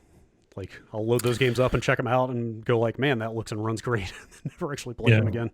I think some of that depends on, well, I'm trying to think like what would be like, there will be times when I would want to go back to Titanfall 2, for example. Yeah, sure. There will be, and I don't necessarily want to do that on PC because it's more mouse and keyboard there. And to me, Titanfall 2 is a controller game. And Apex, like the Apex Legends, well, I mean, they'll do native Apex Legends. I mean, it's an ongoing game. I'm sure they'll do that if they haven't already said so. Like, of course they would do that. Right. Sure. They'd have to. What else? Like, what other? If this year's Call of Duty is bad, I could see someone saying, well, it'd be nice to have the console version of Modern Warfare, the last gen Call of Duty, running better. Sure. Actually, situations like that, maybe. Chat points out the example for me. I was playing Geometry Wars 1 on an Xbox One X as recently as a couple weeks ago. Yeah. So having like an HDR version of Geometry Auto Wars. HDR Geometry Wars is a compelling concept. That is enough for me. Yeah. Let's see that running at 8K. I want to see. Okay. That is still the thing I want to know, and I feel like I haven't seen anyone ever try to do it on the emulation scene. Is like, okay, with these OLEDs at these high resolutions, how well can we replicate the look of vector monitors and the glow of a vector monitor between HDR, OLED, like all of that stuff? Does that ever add up to, like, can we just get a version of Tempest that just looks the way it's supposed to look, or closer to how it's supposed to look at some of these resolutions and stuff? But seems like we're headed that way. Yeah, that's mankind's ultimate goal. Yes. Is like, look at this Major Havoc. It's just like the real thing. Obviously, the new consoles can't leverage this, but I've seen people talking about using FPGAs to post-process image to make that stuff happen. Replicate old CRT and vector monitor effects. Yep, stuff I like can that. see it. Seems like we're one way or another we're going to get there where maybe we actually don't need CRTs anymore. Some people will swear by the latency, but I'm with you. And that's why I'm shipping this CRT to your place, Brad. Okay, sure. Congratulations. Cool. That's, you are the win. You kept asking about what you wanted to do with your backgrounds and your posters and stuff. Right. And I said, well, what if you had a cool TV back there? Just mount that thing on the wall. You could set a beer on it. Yeah. Set several cases of beer on it. Now we're talking. Put some stickers on it too. Mm-hmm. Make it yours. One more quick update on the this massive console transition that's taking place. I don't want to brag or anything, but last week at this time, I was trophy level, like, I don't know, 19 or 20 on the PS4. Mhm. How much yet? Now I'm trophy level, like, 300. Dang, man. I'm Damn, at son. 87. 87. Okay, that's respectable. Yeah, I guess this was a big enough deal to them that they put out another blog post on the PlayStation blog where they have rescaled the trophy factoring. The opposite of a level squash. They Right, yes. Squashed it. I guess previously your maximum trophy level was 100. Yeah. Which I don't know if people had already hit that and just maxed out or not. Were there people out there who were trophy level 100 already? There must have been. Somebody must be. Someone right? must have done that, right? Yeah. Anyway, then, I am trying to find mine. I believe I am Mr. 305. Okay, Oh shit! that's not bad. Gotta find mine then. Yeah, let me double check what mine actually is for real. But anyway, they have broadened the leveling range for trophies to 999 instead of 100. So Dang. essentially 1,000 levels possible for your trophy earning now. Mhm. Apparently, they've done some adjustments to like how much the different types of trophies are worth against that level. And the leveling curve is like, Yes. gaining levels yes. at higher levels will be more difficult. Yes. It's not just some even number. Yes. So sometimes I feel like I'm the only one that still cares about achievements and trophies, but I guess Sony does as well. 311 is my trophy level. Oh, I'm down with that. I know what we're doing next year. In case you're wondering. That's cool. It's cool to see them paying some attention to this because it seems like they have forgotten about it for a long time. Yeah, I wonder if there'll be any achievement changes on the Xbox side also. Like that, those systems, I don't know what I would do to overhaul them. I thought it was cool that I think the way that they showed the percentages on PlayStation trophies is really awesome. Yes. I think that's kind of gets back to some of the stuff we were trying to build years ago with our kind of achievement and trophy tracking stuff. Yeah. And the bars that you filled on Xbox of like, hey, you've done 4 of the 5 things required, and we're showing you're 80% of the way to this one achievement. I thought that was cool too. Yeah, I hope they both get both of those next time. Like they each of those were good ideas, and each of those companies only came up with one of them. So I hope that they. Well, I think Xbox does percentages now. Does they it? definitely do there's a different achievement like toast noise or like when you get a rare achievement and there's a little picture of a diamond Yes, and I've all seen this that. other stuff. Yeah. Those are for ones that are like rare, I guess. So Okay. I think they may have also pulled in the percentage of players that have unlocked. I could be wrong, but I thought they had that. I have not looked at my achievements in a very long time. Yeah, same. And it's kind of the thing like going into this generation, will the main platforms shift again? Like Yeah. I made a whole hell of a lot of trophy progress over the course of Totally. this generation Totally. Like and neglected achievements almost totally. Exact same situation. The PS4 became my default console this generation, just like the 360 was. Yeah. So will that swing back? And then, I still have more achievement points than most of the people I have on my friends list. So I feel like if it goes that way, I'm starting from a position of strength. Sure, that's fair. Let's see what Stallion83 is up to these days. Fuck. Is he even the number one anymore? I don't know. I don't, He describes himself as a gamer score millionaire. I don't know Great. if I haven't looked at an Xbox achievement leaderboard in a very long time. I don't even know who would be the authoritative source for that. tax bracket does that put you in? According to, I don't know if True Achievements is like the authority on this stuff, but he's like number 4 according to them. Okay. It seems reasonable that anyone who cares about achievements to any great degree would have signed up for a site like this. So Yes. I feel like that's likely. Yes. One of my my number one best game for achievements, according to trueachievements.com, which that means a ratio of did I get rare achievements versus they score them differently. Game Room. Huh. Game Room. Go Number figure. 2, Tron Evolution, where I Imagine that. did my damnedest to get every single one of the achievements in Tron Evolution like a fool. God, yeah, I have all the achievements in Tron Evolution. That's me. Good stuff. Congratulations. I'm that dude. That's time well spent. All right. No. Yeah. Yeah. Last story in the kind of de facto new console/platform segment. Business Insider and The Verge have both separately reported on some comments that Phil Spencer made internally at Microsoft in an internal meeting about Game Pass and xCloud, specifically xCloud, where he said, we absolutely will end up on iOS. I love this. We'll end up on iPhones and iPads with Game Pass, and that is based on them. I think was it just last week we were asking, hey, why aren't they doing this? And it turns out they are totally doing this. They're working on a web-based solution for this. Which is what Amazon said. This is how they will get Luna onto iOS devices and bypass Apple's restrictions. I wonder, this is maybe a larger question than we have the depth for it, but like, do you think anything will come of any of the antitrust stuff around companies like Apple and all this other stuff? There's been stories saying like in the EU that maybe Apple is on a short list of companies they want to look at and go, hey, what the hell? Yeah, I guess it's possible. Even I wonder if anything if they get regulated there. in the EU, though, I wonder if that's enough for them to change their ways globally. I don't know. They would like to make it. Well, you have to think they would like to make as much money as possible, and they would only change if the law forced them. But at some point, if they have to change it enough in other regions, that maybe they just do it worldwide for ease of use. I don't know. Do you know if I wonder if there are any drawbacks to doing something like xCloud through the mobile browser as opposed to having a dedicated app? Like, I assume the streaming performance would be the same.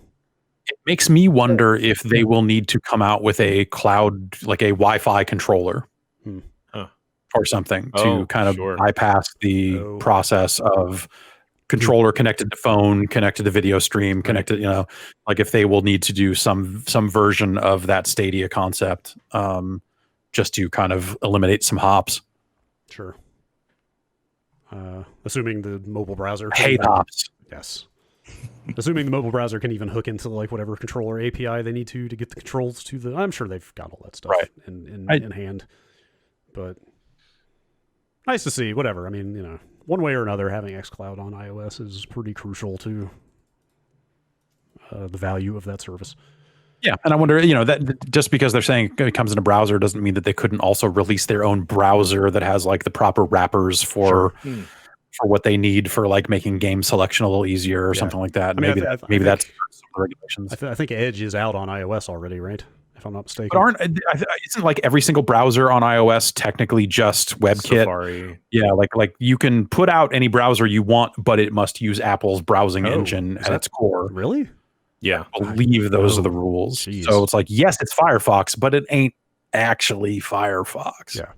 Well, that at least has implications for like data collection and like, what they are doing with your browsing. Even if all the rendering engines are the same.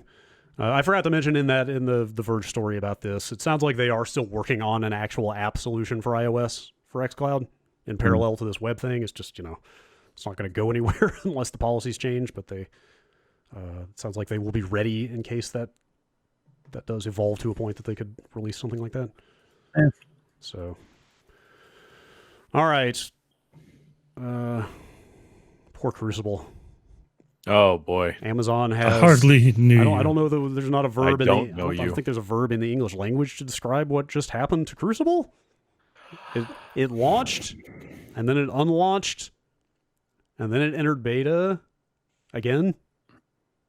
And now it has been canceled. Is that an accurate summary of what has happened with Crucible? Yes. So they released Crucible. God, let me load up Crucible, the Crucible page on Steam, and we can see if we can figure out a timeline for.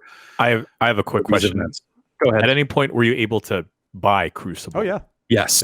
Oh yes. They have said. We'll just get it out of the way now. They have said they will be issuing 4 refunds for anyone who spent money on Crucible. So. Okay. So May 20th is the date listed on Steam. And Crucible, if you don't know, is a 4v4 like team-based shooter. You had some abilities. It was sort of busted at launch. Like they kind of made you play the tutorial multiple times. Like they had a recommendation, like, hey, if you play the tutorial and it doesn't advance, try playing the tutorial again. Right. And that was where I went like, I'm good. I'm trying, it wasn't a MOBA, but it wasn't. So it was okay. You could see a world where you go like, all right, yeah, I guess like a 4v4 team shooter with some kind of more objective-y based stuff. Like, yeah, it wasn't necessarily a terrible game, but it was a situation where upon playing it, it was this and seeing people play it, and Ben played some more of it than I did. And I think the consensus there was something like this is not going to find an audience, and it doesn't necessarily have a reason to exist. Right. Which is like a shitty situation for a game to be in, but we're in a world where the legs on so many of these multiplayer games and shooters and stuff are just so long. The long tail, it gets longer and longer with all of those types of games, that if you're coming out with something like that and not just burning it up, you just look at it and go like, well, why'd you do it? I hadn't thought about it that way, but that is a real sink or swim kind of market, isn't it? And like that game launched with like essentially no player base, right? Like, wasn't it like? Yes, and it was So at launch, it was fucked up in a way. You know, I don't know if it was a matchmaking situation or just no one bought the game, but like I did eventually get through the tutorial and try to find a match and couldn't, and it was just like, all right, this is launch week. Like, what are we doing? And that was the last time I thought about Crucible. And then they went ahead and announced, hey, we are going to scale Crucible back to one mode that we think is the mode we can build around. And as such, we are kind of pulling it back into closed beta. Anyone who bought it can still play it. You can buy it if you want, and we'll hold regular play tests with the community as we work to build this game. So that gave them like... community. Yeah, well, yeah, but like the community that was still there, like, hey, here's when you should play, because this is when we're focusing our play tests. Come by on Tuesday night and maybe you'll find a match, like that type of thing. And then that was the last I think anyone said the word Crucible out loud until the other day when they said they talk about the evolution of the process and determining the path forward. That evaluation led us to a difficult decision. We'll be discontinuing development on Crucible. Ultimately, we didn't see a healthy, sustainable future ahead for Crucible. We'd be transitioning our team to focus on New World and other upcoming projects from Amazon Games. So, like, New World is pretty big, right? I mean, it's not out yet, but when they ran that limited time beta, it seemed pretty popular. So people seemed interested in it. I think they maybe did a better job of like seeding a streamer, like, you know, paying people to stream that game like that. When their beta was happening, and that's like doing the marketing like work. Right. That's the kind of dirty undercurrent of all this that I hadn't really mentioned was that Valorant came out like less than a month before Crucible did. Yeah, and that certainly didn't help. Valorant, but also Valorant did the whole like, hey, watch a bunch of streamers who are playing this, who are affiliated with us, and you might get a key for this. Like, you might get a key for the game. Like, yeah, they totally did that whole thing. Valorant, and Crucible did not. I feel like Valorant rapidly ascended into that echelon of games that I never hear anyone talk about, but assume is quietly big. Yeah, that's because when people do talk about it, it's like, oh no, Valorant's still happening. Because like, I feel like past like week 2 of Valorant, like there's been very little discussion that has reached like me. Like I'm not running in those circles, whatever. But like, but you just kind of hear about it and you just go like, oh, okay, apparently Valorant is still a big deal. I hope they fixed the effects on the abilities because they looked like shit. But yeah, man, yeah, you're right. That definitely doesn't help. So their thing here is they're offering a full refund, and they've disabled the ability to purchase credits. And in the next few weeks, they'll be hosting a final play test and community celebration, both in-game and in our official Discord. After that point, we'll be disabling matchmaking, so you can still play through custom games. And then the custom games will drop off, will go offline noon Pacific time, November 9th. Just in time. You guys do on November 9th. Yeah. I don't, yeah. You guys want to get together with the community of Crucible?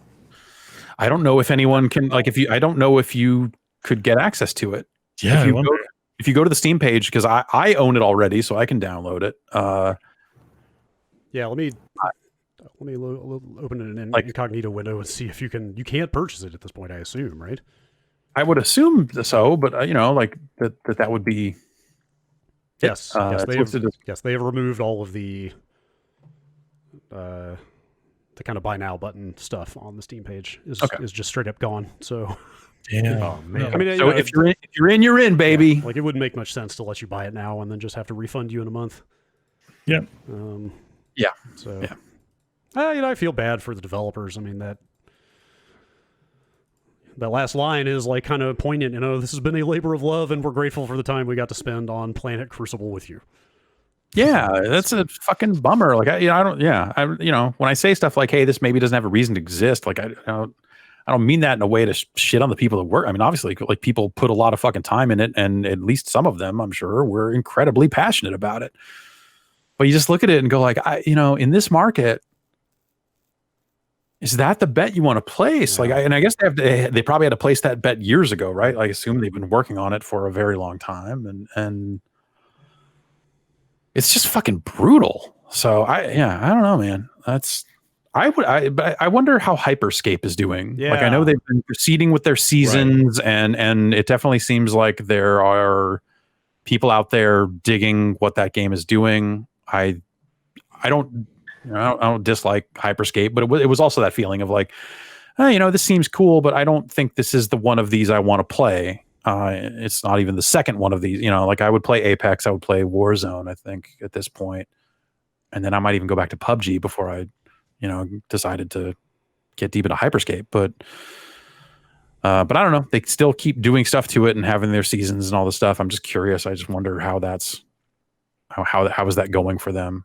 But yeah, It's a good question. Apparently, chat just pointed out. Apparently, High Res and developer First Watch Games just put out a game called Rogue Company like a week or two ago. Yeah. Looks like another. It's kind of another hero-based shooter of sorts. Did that just come out a week ago? Because I feel like I saw like 1 billion ads for that for like the last 2 months or something. It felt like that game was everywhere, but also had a very, I guess, kind of generic look to it. I don't know that that's new. That might just be like, maybe it's like out early access or you could buy into it until now. This is the free to play launch of the game. So it's just a tough, crowded market. Yeah, it really is. Yeah, kind of hero-based team shooter is kind of it's a toughie. Yeah, for sure. I just assume people are still playing Overwatch, right? Right? I mean, yeah, still popping. Every single time somebody says the word Overwatch, I have to remind myself that an Overwatch 2 is still happening. Right. They're still gonna do that at some point. Yes. I think that's the interesting thing that has changed about games, maybe the most over the last, I would say decade, but maybe it's more like 15 years or something like that. But it's that ability for a game to just ascend into that like Minecraft, Fortnite, Roblox, like, and there's a tier below those three probably of the like Valorant style size or whatever it is, that just ascend to a point where no one is talking about them. People are just quietly playing and enjoying them. And there is whole communities that are doing nothing but talking about them, but they just seem so sectioned off from the rest of the like discourse about like, oh, new consoles are coming out. No, what's out this week? And all that other stuff. Like those games are just like out there, just like the money crank is turning. And like, there's a people out there that are just like, yep, I'm over here getting more ISK. Or I'm over here. I'm a new Warframe this week. I got my Prime Warframe, whatever it is. Like there's just those games that just get into that territory where they're just like, you hear about them maybe once a year, but they're like, hey, we got a big feature update. And you're like, you look at it and go like, I don't know what this is because I have not been living in your Discord nonstop for the past 18 months. So this sounds like gibberish to me, the things you are adding. I can't parse this because I play other video games. Right. Yeah. It's like the single game as lifestyle thing is fucking wild, man. Yeah. The whole auto chess world, whichever one you choose, whichever flavor, it's all insane to try and parse out from the outside. We were talking about that the meeting on Monday, because like auto chess is coming out to PS4 at some point. And I was like, man, I feel like that's the first time I've heard anyone say the words auto chess since we were in an office. Yeah. Yeah. Like the League of Legends tie-in one, Teamfight Tactics. apparently still super duper huge and insane because it's also on mobile now, I believe. Yeah. It's this business is wild. Yep. I guess like Minecraft was the start of that outside of like MMOs, right? Like obviously EverQuest and WoW and EVE Online and like quote unquote MMOs kind of became that much earlier. But like for a single player game that you just kind of buy once and play, like Minecraft was the start of a game becoming just this giant cultural institution, right? An industry unto itself, almost. I mean, literally now that Minecraft is full of its own store, and I mean, Roblox obviously is. I don't know why I can't buy Roman Reigns' goatee in Roblox, but it is still listed in their store. I think they did a collaboration, and you could get Roman Reigns parts for your Roblox man. I want to be the tribal chief. Yeah, don't we all? Ugh. All right, a couple more quick news stories here. Dreamcast Mini, anybody? When I saw this news story, I was confused because I thought we did a stream of the Dreamcast, but then I realized that was Peter Brown's HDMI super modded. Yes. Yeah. That'd be cool. Yes. Peter Brown's got that Dreamcast large. Yeah. This came out of there was an interview in Famitsu with a Sega rep or executive. It was very speculative. It was not, hey, we're doing a Dreamcast Mini, but the quote here translated is, and this is talking about after the Game Gear Micro, which is just in Japan.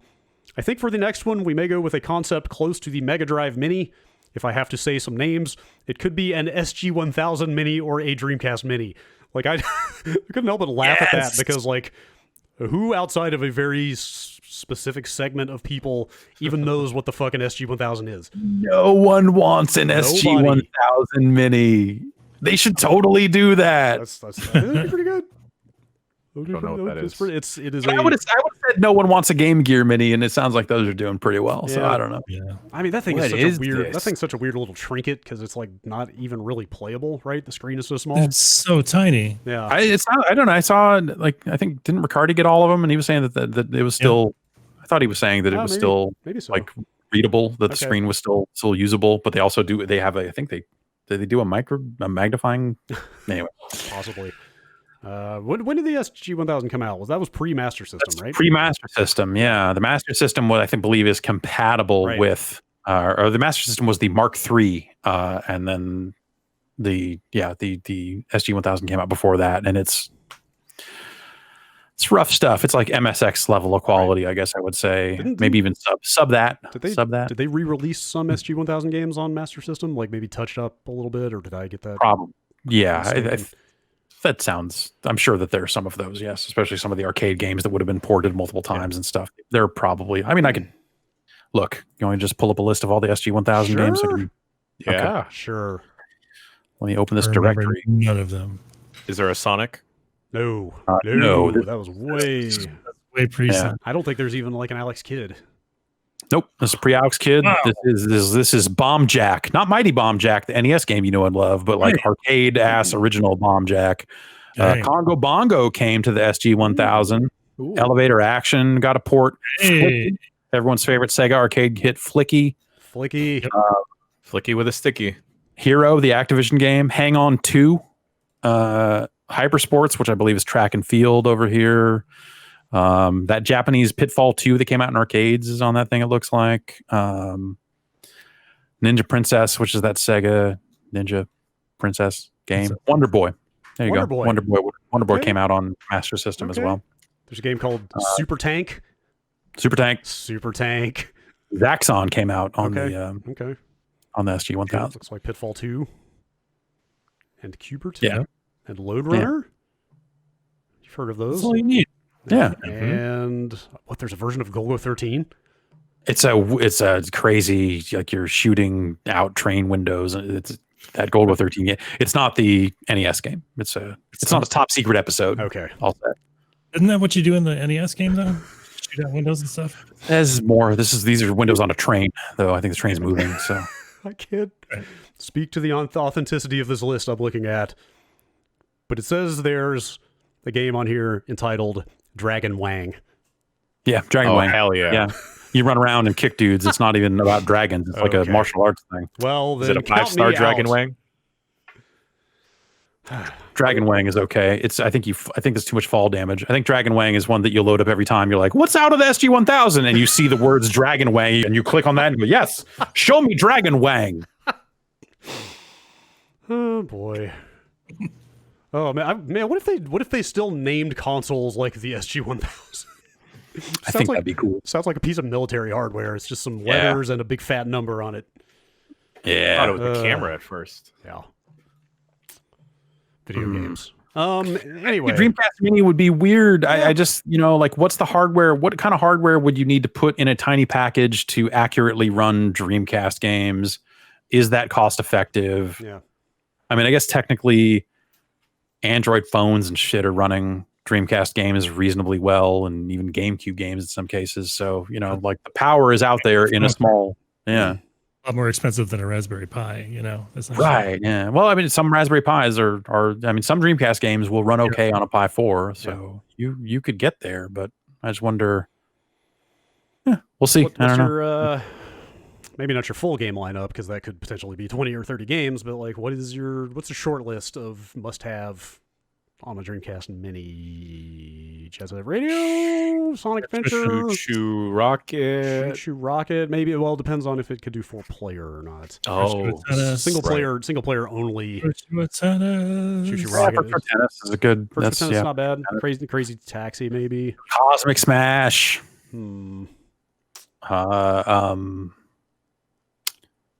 The RPG, the RPG with the Skies of Arcadia. Skies of Arcadia. That's okay. That's all right. That's big value. That's a long game. Yeah, like I think you got to put some of those on there. That would be Dynamite Cop.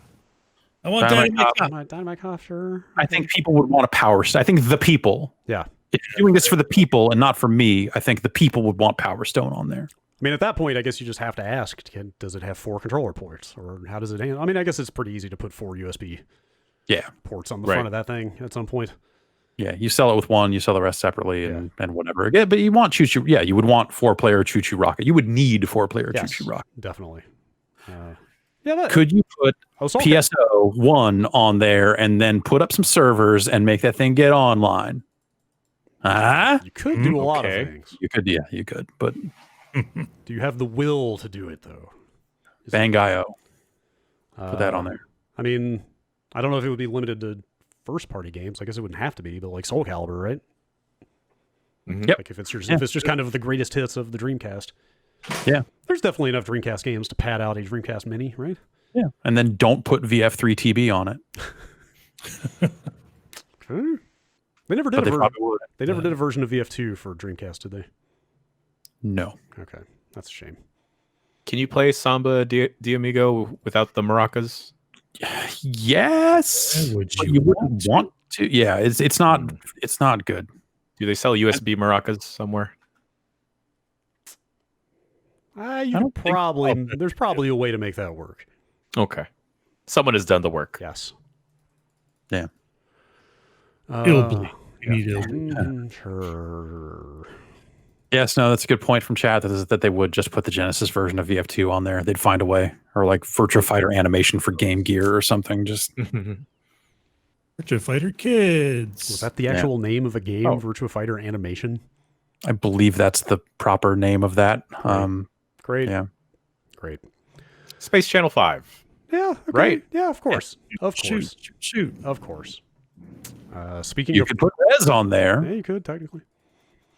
Speaking of proper names, I am guessing that Jeff and me are the only people who actually care about this, but Ruffian Games, you remember them?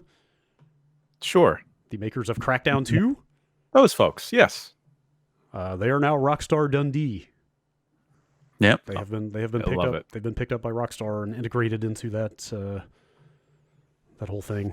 But and they were not with. It was the Crackdown 1 devs that were like a lot of like ex Rockstar, like David Jones and them, right? So I don't know if the guys who started Ruffian were also ex Rockstar, but like that was the whole claim to fame of Real Time Worlds was the developer that made Crackdown 1. Right. And yeah, like when Crackdown came out, like they were totally pitching Dave Jones as like the mind behind Grand Theft Auto. Right. Here's his next game. Yeah. So then these guys spun off from Real Time Worlds and started Ruffian and made the second Crackdown, which remember how that went. Mm-hmm. Yeah, not a great game. Yeah. But they've done a lot of work. They did Connect Star Wars is one of theirs. They did some work on that. Or I guess like they weren't necessarily the lead developers, I guess, but they did some stuff on there. So it sounds like that they've done some support stuff over the years as well as that. But yeah, it looks like they did some work on the Master Chief Collection, some stuff like that. But at any rate, oh right, yeah, like they did Reach, right? I think that might be right, or at least part of it. Okay. Anyway, they are now part of Rockstar. What do you think Rockstar is going to do next? I have no idea. Like, just keep churning out. Those departures all happened already, right? Like, I know they got announced, but like those dates all have come and gone, right? Like all those. I believe so. I don't know. Like, do you think that they pick up a developer like Ruffian because they need a deeper bench for whatever they're going to do next? I don't know. But I mean, wasn't the word on Red Dead Redemption 2 was that every one of their studios was cranking on that one game, right? Like. Right. I assume the days of Rockstar having multiple games going at different studios are kind of over now. Well, right? I mean, for as much as like every studio would have been pitching in on Red Dead, like I'm sure that there was also still a team that was, making sure the Shark Card Factory was well stocked with like new race modes and whatever else. So I'm sure that there were people still working on GTA Online, even if Red Dead was wrapping up. Right. God, I have no idea. No idea. Like Hauser's out of there, Laszlo's gone. Like Dan Hauser, Sam Hauser's still there. Yeah, but I mean, he was more kind of business operations guy, right? Right, yeah. Like I don't know. Like they would always position it as like, oh, we all kind of did some. Yeah, I don't know. I mean, obviously, there's tons of creative talent at that studio that is not named Hauser. Yes, like there are plenty of people. I would assume so. Right. But you would assume like the tone and the focus could very well change without those big names there. Yeah, but like they always, whenever you would hear the stories about like. Well, the Eye of Sauron's upon us, or like, hey, Geronimo came to the studio. It's usually not a good thing, like that. The stories you would hear from the people at some of those studios about the kind of name, the bigger names at Rockstar, the leadership and stuff was rarely glowing. Yeah, I have no idea. They're just gonna keep porting GTA 5 forever. I mean, hey, three console generations seems to be working for them. Yeah. Turn it into a gacha. I will be very interested to see if Red Dead gets ported or not. GTA 5 for sure. Red Dead. I don't know. Did they say anything about a patch or anything? But yeah, I don't know. Maybe they'll just let backwards compatibility handle that one. I don't know how much Red Dead Online is doing for them. Yeah, there's like stories from like August saying like basically rumor stories saying like, oh, they're hinting at doing Red Dead 2 for PS5, like I could see new consoles. So. Yeah, I could see it. Like, why not? Like presumably they're still going to try and make the Red Dead Online stuff happen, and yeah, I mean they've been adding a lot to it, so it is a going concern. Mm-hmm. Mortal Kombat 11 Ultimate was announced, which is kind of a the big sort of Game of the Year edition of MK11, and that story, the single player story add-on they put out for it. And Aftermath, yeah. Yes, and all the characters they have released to date, and some a new ones. New Combat Pack 2. Yeah. Including much requested characters such as Rain, Melina, yep. and Rambo. And Rambo! Of course, Rambo. Did you watch that trailer? Because they've got the Terminator. Yeah, just I don't know. They've got I don't the know. Joker. Yeah, we're going off the rails here, real quick. They've been off the rails. Like the guest is off the rails has always been loose. Like they put RoboCop in that fucking game. Come on. Yep. Yeah, like I guess. The guest character Mortal Kombat thing has been well off the rails. Like I'll say it again. This is a game that has fucking Scorpion in it. Mm-hmm. You don't need fucking Rambo. When you have motherfucking, like, he takes his mask off, there is a skull. He breathes fire and burns you up, man. What the fuck is Rambo? He's got that cool headband and explosive arrows. I don't know. What do you want? He has nice hair. In my Stunt mind, casting does not help you don't need stunt casting to make Mortal Kombat happen. Yeah, no, it is fun, but also like I don't.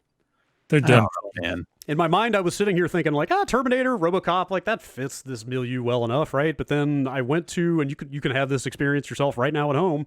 I went to mortalkombat.com/roster, where they have like this nice big interactive grid of everybody in MK11, including these 3 new characters. And see RoboCop sandwiched right between Melina and Shiva. Yeah. You know, like here is Terminator T-800 with Kano on his left and Nightwolf on his right. They just need to like expand the Mortal Kombat like universe a little bit and just say like, oh, these guys are from movie realm. Yep. And they come to just I don't know. It's I think that stuff is corny and that's maybe says a lot about the level of seriousness I apply to the Mortal Kombat canon. Yeah, which you could say is probably too much. I mean, that story, like we talked about it at length during Game of the Year. Like that story was so much better than it had any right to be. Mm-hmm. Yeah, there was talk about. I saw this floating around. I'm not sure if it's actually happening or not, but that they were going to recast the role of Sonya and re-record that VO and take Rousey out for this Ultimate Edition. Yeah, that maybe that's that they were re-recording those lines of dialogue. But I don't want to. That's not me floating that out there as news. Right. Is that just speculation or rumor? I'm trying to like now look this up, and I mean, I could totally see that being a situation of like her contract did not license them to use her performance in a further re-release of that game or something like that, or they would. Maybe that's not true. I don't know. Like I saw that going around the time that I think this stuff was getting announced, and so I am curious to see if that's true or not, because that would be cool because she did a bad job. Yeah, and it might be a situation where like, hey, they have to, because they'll have to record new lines of dialogue for new characters, right? You need the pre-fight matchup. Sonya talks to Rambo and says, "What are you, guy with a gun? I have a gun as well," or whatever it is. Yeah.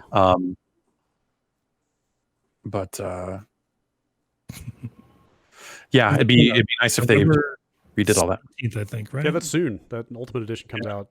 Yeah, November 17th. I think you can buy it as of October 15th, which is 2 days from now. But because it will get you all of the existing content for the game. Is that what it is? You can get that Ultimate Edition and get all that stuff now. But if you pre-order it, then you get everything as of the 15th, and then when the Combat Pack 2 stuff drops, that's the only thing that is new as of next month. Okay. Yes. And then that's coming to PS5. Yeah, they announced that. Yes, it is getting free next gen updates for both consoles, which is awesome. With crossplay. Yep. Oh, is that so? Yeah, is that new? That was part of this announcement. Is that? That's new. The game has had crossplay. The game has had cross-console crossplay for a while. They patched that in at some point. But so what they're billing in as new here is like the crossplay between PS4 and PS5. Yeah, I think that's what they're sure. So. Yeah, of course it would do that. How elitist is this? I wonder if you can you opt for a PS5 only hopper so you don't have to wait for PS4 players to load in? The crossplay was something you could very much toggle on and off last time I looked, but it was still technically listed as like a beta. I was like, hey, crossplay beta is happening. Turn it on, turn it off, and you'll get into different lobbies based on what you have turned on. Okay. I would play some more MK11 with super fast loading times. That would be great. I can't wait for that. I also can't wait for Guilty Gear Strive. They just announced 2 new characters, essentially. Giovanna, who looks amazing. She's like a cross between Crimson Viper and like King from KOF, but she's like a brawler, and she's got a little spirit puppy, and she looks so cool. And they're billing her as kind of like an entry level character, so she's going to be easy to play. So I'm excited because I suck at Guilty Gear. But yeah, it's a hard video game. That's out in April, right? They gave a date, right? Yeah, I want to say April 9th. And then if you pre-order the Ultimate Edition or something like that, I think you get 3 days early access. The other character is Anji. I'm not too familiar with him, but I'm not too familiar with the Guilty Gear roster to begin with. But man, that game is so gorgeous. I watched a bunch of exhibition matches that they had during this announcement, the game looks like it's going to be really fun to play. I can't wait. I want to see science applied to this. Yeah. Mhm. And that is I don't know if had they previously announced that it was going to be PS5, because now they have said that as well. I'm not sure if they said that before, but yeah, it is going to be April 6th for the deluxe edition. Yeah. So I guess 9th for the yeah. Okay. Anybody finish Aftermath, that MK11 story expansion? Yeah. Is it good? It's fine. Yeah, it's fun. Okay. It doesn't hit as well as like it doesn't stick the landing, I don't think. But Okay. It gets into more of those kind of like time travel-y shenanigans. It's like, how in Back to the Future 2, when you're like seeing time travel scenes happen on top of time travel scenes, and you're like, oh, in the background of this scene, this was happening too. Like, that's kind of what they do. Okay. All right. Sure. And isn't Shang Tsung kind of like the big bad in that one? Is he the villain? Maybe. I would just or no. Okay. He's your friend. He's rolling along with you. Why would he? What do you mean bad guy? He's there hanging out with you the whole time. I mean, I just want to hear Kerry Hiroyuki Tagawa ham it up for you get a lot more of that. You get a lot more of hours. Okay, I'm totally in. Okay, I'm totally in for that. But I hadn't made time for that thing yet, and that seems like a good thing to maybe wait and play on the PS5 at this point. Sure. If it's getting an upgrade, that's kind of cool. Oh yeah. Do you think is this it for characters for MK11? You think? Ultimate. This is the ultimate. Yeah, this is probably it, right? Yeah. But if they're calling it Ultimate, this is probably the kind of. Oh, they're going to end it with Rambo, though? I mean, who else is there at this point? I don't know. There's some Curtis Stryker is who there is. Oh, sure. Yep. That's fair. They're putting Rambo, Man with Gun, and yet they have forgotten all about the original Man with Gun. That's fair. I want Remo Williams. Also, it's kind of weird how strong all those Ash from Evil Dead rumors were, and that never came together. Like, right. To the point that it almost seemed like Bruce Campbell was hinting at it out there. And then that, I don't know. Maybe that's for Injustice 3 or something. Who knows? Who knows? Last story real fast here. I'm not sure where this came out of. Was it New York Comic-Con? What is even a con at this point? I don't know. Yeah, con is right. I don't know if this was a virtual event or what, but it's a video call. Paul W.S. Anderson, the director of the film Monster Hunter. Coming soon, only in theaters. I guess. Only in theaters, huh? Oh, jeez. He confirmed in an interview or panel, I'm not sure which, at New York Comic Con, that there will in fact be palicos in the film. Okay, all right, excellent. Yes, I'm back on board. He said you couldn't make a Monster Hunter movie without having a palico in it, so definitely we lean into the palico. Well, they've made Monster Hunter games without Palico.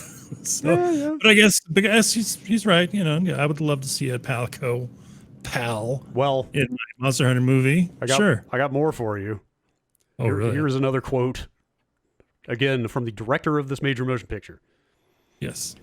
We have one of the characters, Meowscular Chef, who's the Admiral's sidekick, who's a fantastic character who has this rather flirtatious relationship with Milla, which is really interesting. I'm sure it is, yeah. Is that like a director insert type of character there? Is that very possible? Mm-hmm. It's voiced by me, in fact. Yeah, no.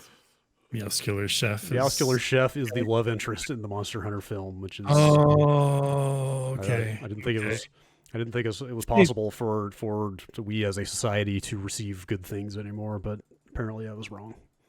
Like, judging by his past movies, I'm just expecting this dumb popcorn flick, and I hope it's got that really goofy Monster Hunter charm to it.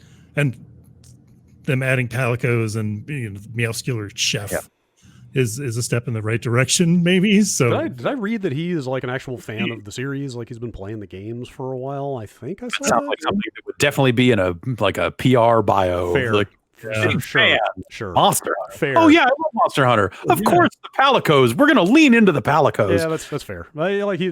He's in this interview talking about the Rathalos and the Black Diabolos and stuff like that. So cool. I don't know.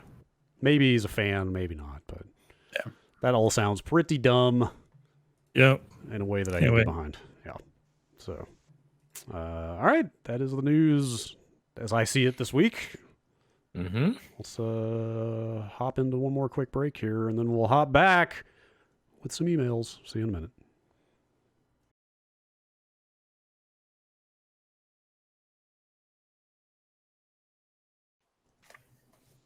Back for the third and final leg of the show, in which we read a bunch of emails, or at least a few emails. I have a bunch. I have A lovely bunch. What do you call a big thing of emails? A bunger of emails? Yeah, like a bunger. Mm-hmm. A bunger hole. If they're good, if they're bad, it's a bungle of emails. That's fair. That's fair. These emails came to bombcast at giantbomb.com. Now I will commence reading them. The first one came this email was signed Rosif. What famous? This is already on the brain, so I expect some good answers here. What famous TV detective would be best as a DLC fighter in Mortal Kombat? Columbo. Columbo, yeah. Wow, my brain went straight to Matlock. Okay. Because I was about to say Columbo when everyone started saying Columbo, so now I'm going to say Arnie Miller. Also, there apparently, like, between what you guys are saying and me looking at the chat right now and what came to my mind, there are way more TV detectives than I realized. There's 100. There's a deep bench to pull from. Ooh, they should make it Monk, and he doesn't ever actually hit anyone. I forgot about Monk. That's wild. The two that came to my mind. Fit into that Magnum PI. Magnum PI. Another one I did not think about. Dude flies a helicopter. I went straight to Matlock for the bolo tie and also to get the best theme song in the history of television into Mortal Kombat. Yeah, that'd be pretty good. The comedy option that also came to mind is Jessica Fletcher from Murder, She Wrote. Yep, sure. So, Johnny Depp from 21 Jump Street is being proposed here. Mm-hmm. That's just fantastic. Endless. Nancy Drew. That's just a whole new combat pack. Let's just get the. Weren't they detectives in moonlighting? Christopher Maloney. Right. Yes, Elliot Stabler. Yeah. God, he would. Yes, he would tear shit up at Mortal Kombat for sure. Just make a whole fighting game of television. Yeah. Forget who needs Mortal Kombat even. Like, I think that I kind of wish that they would just make that game like the all guest character game or something. Sure. And not do the guest characters in Mortal Kombat quite this way. I mean, if in they a just sense, said, "Fuck it." in a sense, that's almost I really do. I really do. Would the Mortal Kombat characters be the guests then? Yeah, totally. You'd put like a couple, you put like a Scorpion and a Johnny Cage in there. Okay. Well, now are we talking like a themed guest character game or just a grab bag of here's everybody we could think of? Grab bag, yeah. Like you could like an MVC style. Just here is every character and the kitchen sink all mashed together. Yeah, totally. You could have like teams like in KOF as well. Yeah, 3 from each series. So yeah, that's fair. Maybe then you do a TV detective team as opposed to a Matlock team, because I don't know if Matlock has a deep bench or not. Yeah, it's tough to say. I don't know. I could Google up some cast photos right now. See who we got. Also, none of these photos feature him wearing a bolo tie, so maybe I am misremembering. But a lot to choose from there. Let's see. Jeremy from Colorado. With the recent popularity of games like Among Us and Fall Guys, do you think that maybe The Ship was ahead of its time? Do you think a 2021 reboot could revive this timeless classic? Remember The Ship? Yeah, maybe. Yeah. Only if you make them all look like jelly bean people. Okay, now you're talking. I didn't know you could still buy The Ship for whatever reason. I thought it had been shut down for some reason. But sailed? No, The Ship has not in fact sailed. It is right here on Steam for $9.99. We could be playing The Ship instead of doing this podcast as we speak. But Let's go. Okay. Is that what The Ship was? It was just a full on like some one person on this boat is a murderer. Who is it? Got to figure out. I remember. Yeah, who's trying to kill everybody. What about like a Velvet Sundown? Would that find more of an audience now too? Like if these sorts of social engineering games are gonna be all the rage, like Spy Party. Like at some point, we'll factor like the thing with Velvet Sundown is that the actual voice chat is part of the subterfuge, right? Right. Man, they should bring back Follow the Sun Dawn. Yeah. Well, they tried to make it a subscription thing because the voice stuff was so expensive for them to do, I guess, is what they said. But yeah. That's right. The ship. Let's see here. Jim from Milwaukee. Who is the most heinous video game villain you would like to see in a kart racer, and what would their trademark power be? Video game villain. I'm just going to go right back to my answer from last week and say Ted Faro from Horizon, and his special power is causing the total ecological collapse of everything around him.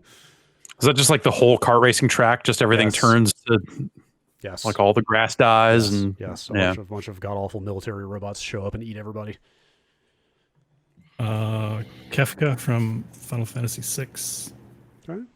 He would like the boombox blaster thing in Mario Kart. His laugh would do that. The whoa, whoa, whoa, whoa, whoa. That's all I got. Cut Man from one of the Mega Mans, and he just slashes your tires. Oh yeah, he would do that. That'd be pretty fucked up. Yeah. It's like Triple H. Just buries you. Yeah. Just buries your cart. Do I get the point at least? Sure. That's no. That's the other Triple H. You have to unlock Suit Triple H if you want. Yeah. Oh. Gotcha. It's one G Veronini in the chat proposes the bad guy from the original Need for Speed. Yeah, original like Road and Track presents Need for Speed. All those FMV sequences with those guys suck. But also Razor Callahan from Need for Speed Most Wanted. Razor Callahan is a would be pretty good too. Obvious contender. Do those old Need for Speed games have FMV? Original Need for Speed for 3DO. Yeah, like it's got some dude saying like, "Oh, you're gonna get out there and race." Like he sucks. He's not necessarily a villain per se, but also straight up villain. Sure. He sucks. He's such a fucking smarmy prick. Fuck that guy. Oh my god. Somebody needs to get 3DO. Bill Lambier from Bill Lambier's Combat Basketball, the Phantom of the Half Court himself. I am told by Neo Calypso in the chat, Brad, you've been on a stream where you guys played that very game with that dude. There you have it. Mind like a steel trap. When is the 3DO core for the Mister coming? That's my question. That seems like something that might not be completely out of the realm possibility, but I don't know. 3DO emulation has they've made some great achievements there. Okay, and it's possible. Yeah, it's possible to play that Shelley Duvall game if you so desire. If you so desire, yes, you can take a look at those 3DO games and go like, "Whew, boy." Okay. Woo. Yes. Next email is signed Miles from Alberta, home of what used to be BioWare. With the announcement of EA Play coming to Game Pass, I am disappointed as I'm approaching the 10-year anniversary of the last time I gave EA any money.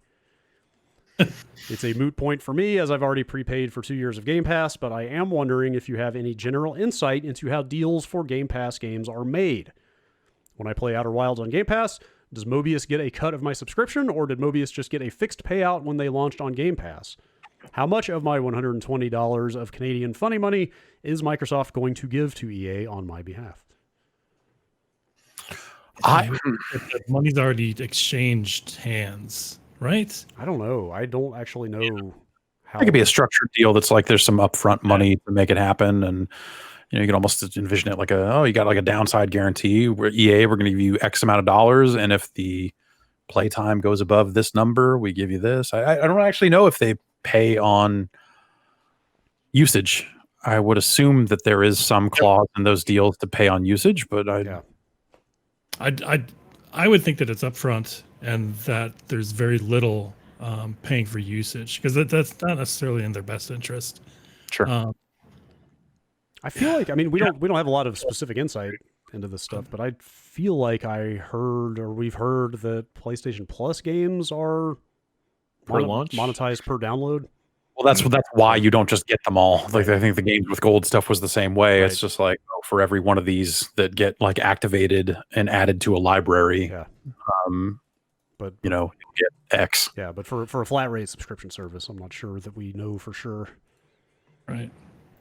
Somebody's got to know. Come on, write in anonymously. Yes. I want to. Yes, if you were the account manager on one of these services, give us a call. Sam from Portland. What you think about auto HDR on your games while you're at it? That's right. Sam from Portland. What kind of features would you like to see in a gaming mattress? Stain resistant. Oh, wow. That's not where my mind went immediately, but sure. Okay, I can see it. I was going to say, not like you can't already get this in a mattress, but like an auto kind of recline up and down. Okay. It lets you kind of tilt up toward the TV. Yeah, I'm man. going to say some USB ports and a side panel to plug into on the side of the Say mattress. Rumble. A mounted television that you can swivel for side sleepers or put overhead. Okay. I need one of those massage looking headrests to put my head into, and then there's like another TV there. Okay, yeah. So you're like looking down. Yeah, that's all right. Yeah. Yeah. For the Tommy sleepers out there. Mm-hmm. Oh yeah. Maybe like a Vibration. Okay, sure. Yes, force feedback. Tie all the force feedback of the game into the mattress. Yeah. Trance vibrator. Okay. Support. Yes. Yes, indeed. Jordan from Toronto. I was thinking about how something you hear about the PS5 and Series X is how what's going on inside the boxes is fairly similar. This made me wonder what you all think is the console generation where the main offerings were the most similar, and what console generation had offerings that were the most divergent. From my relatively uninformed consumer point of view, I always think of the Saturn, N64, and PlayStation as three very different boxes being sold at the same time, and the PS2, GameCube, and Xbox as feeling fairly similar to me. Obviously, the libraries for each ended up being quite different, though. Sure. The PS2, GameCube, Xbox era to me, and this is probably a legacy of us like covering games at GameSpot, feels very different to me because those console, like what the games ended up looking like and how they ran was so different. Yeah, definitely. But they were getting a ton of the same games. Right. And it was always like, well, the GameCube version technically maybe looks smoother than the PS2 version, but doesn't run right. There's something off about it. Right. Like the Xbox version is technically the best version of the game, but everyone's just going to play it on PS2 anyway. Yes. Yeah. I think maybe, well, would you say like 360, PS3, and Wii? For most different? Yeah. Yeah, maybe. That's probably up I mean, there. PS3 Wii for sure. Being so nuts, and the Wii obviously the Wii, Sure. Yeah, I could see it. I mean, I feel like this generation that we're finishing right now is like the most similar because, it's just like these consoles coming out now. Like these current ones have very, very similar innards. Yeah. Same thing with 8 and 16-bit consoles. They're very similar power-wise. Yeah, like SNES and Genesis. Library-wise. SNES and Genesis each have their ups and downs, of course. Yeah. Right. Yeah. Yeah, it's most different. It's a weird question. Interesting. To put your finger on. Question from Steven. In response to the email about putting water in the ketchup, I grew up with an even worse abomination. What? My dad used to put pickle juice in the ketchup container to rinse out the last of the ketchup. My brother and sisters learned the hard way. We had to pay close attention to the consistency of the bottom of the bottle before putting it on our fries. P.S. I'm a dairy farmer, so if you ever have any agriculture questions, I'd be more than happy to try to answer. Cool. Good resource to have going forward. I don't know, man. Pickle juice has its place, I'm going to say. Yeah, down the fucking drain. Down my gullet. I love totally. There are uses for pickle juice for sure. I would not. I never mixed with anything. I'll drink this shit straight out of the jar. I don't know if I'd go that far exactly, but just a little bit of pickle juice mixed into I'd give it a shot. A little bit. Just a little bit. A little bit. Just a little bit. A little bit goes a long way, I'm going to say. I bet it just like scours the ketchup off the side of the bottle. Yeah. Sure. Yeah. Oh, want some pickle juice. Hey. It's what is the bar phenomenon? The pickleback? Isn't that Pickleback. Isn't that something that people do? That is, yeah. Do it with vodka or whiskey, whatever you want, man. And then get a little pickleback. All kinds of uses. Garrick wrote in, who has a great last name, but I don't like saying people's last names unless they're okay with it, so I'm not going to say it, but it's really good. Sherbert. Weird. It's better than that. Shit. Okay, the entirety of the email. Skate 4, skate or die. Please discuss. I think it'd be cool if they brought back the skate or die name. Die. Skate. Yeah. Die. I don't I remember. thought they should have done like an 80s themed DLC pack for a skate game and called it like the Skate or Die pack. Sure. Do you think we'd more likely get a skate Thrasher pack Is Thrasher than a skate or die type of deal? Does anything these days for people? Yeah. Oh, Still? Yeah. Okay. The kids love Thrasher. But I think they put Thrasher stuff into the skate games previously, just like shirts and stuff like that. Like they did some kind of deal with it. So yeah, I'm trying to think like what a Thrasher pack would. Like you're saying like that would just also be kind of an 80s theme pack, or just like Thrasher gear or Thrasher shirts and stuff. Thrasher gear, and then like the whatever like hardcore mentality of those skaters that came out around the Thrasher peak era. Sure. I'm surprised to hear that brand still like curries favor. I would have assumed that it had become like your dad's skate company at this point. You get aged out or something, yeah. But I guess not. But then again, like 50-something-year-old Tony Hawk is still out there doing it. So yeah, they should put like a bunch of like busted ass like low end, just like completes and like just like Nash decks or something, just like these really shitty decks in there. I remember next to nothing about Skate or Die, but as it is a thing from my youth, it makes me happy when I hear the name, so I'm going to say sure. Yeah. Bring it back. But yeah, they could put Rodney and Lester in it. They could put pool jousting in it. They could recreate the events. Because like Skate or Die was like an event-driven game the same way like Summer Games or any of the like various Olympic-style games were. You know, it was like that same type of mentality of go compete in this event. And they could do versions of those events for a skate game. I think that would be kind of cool.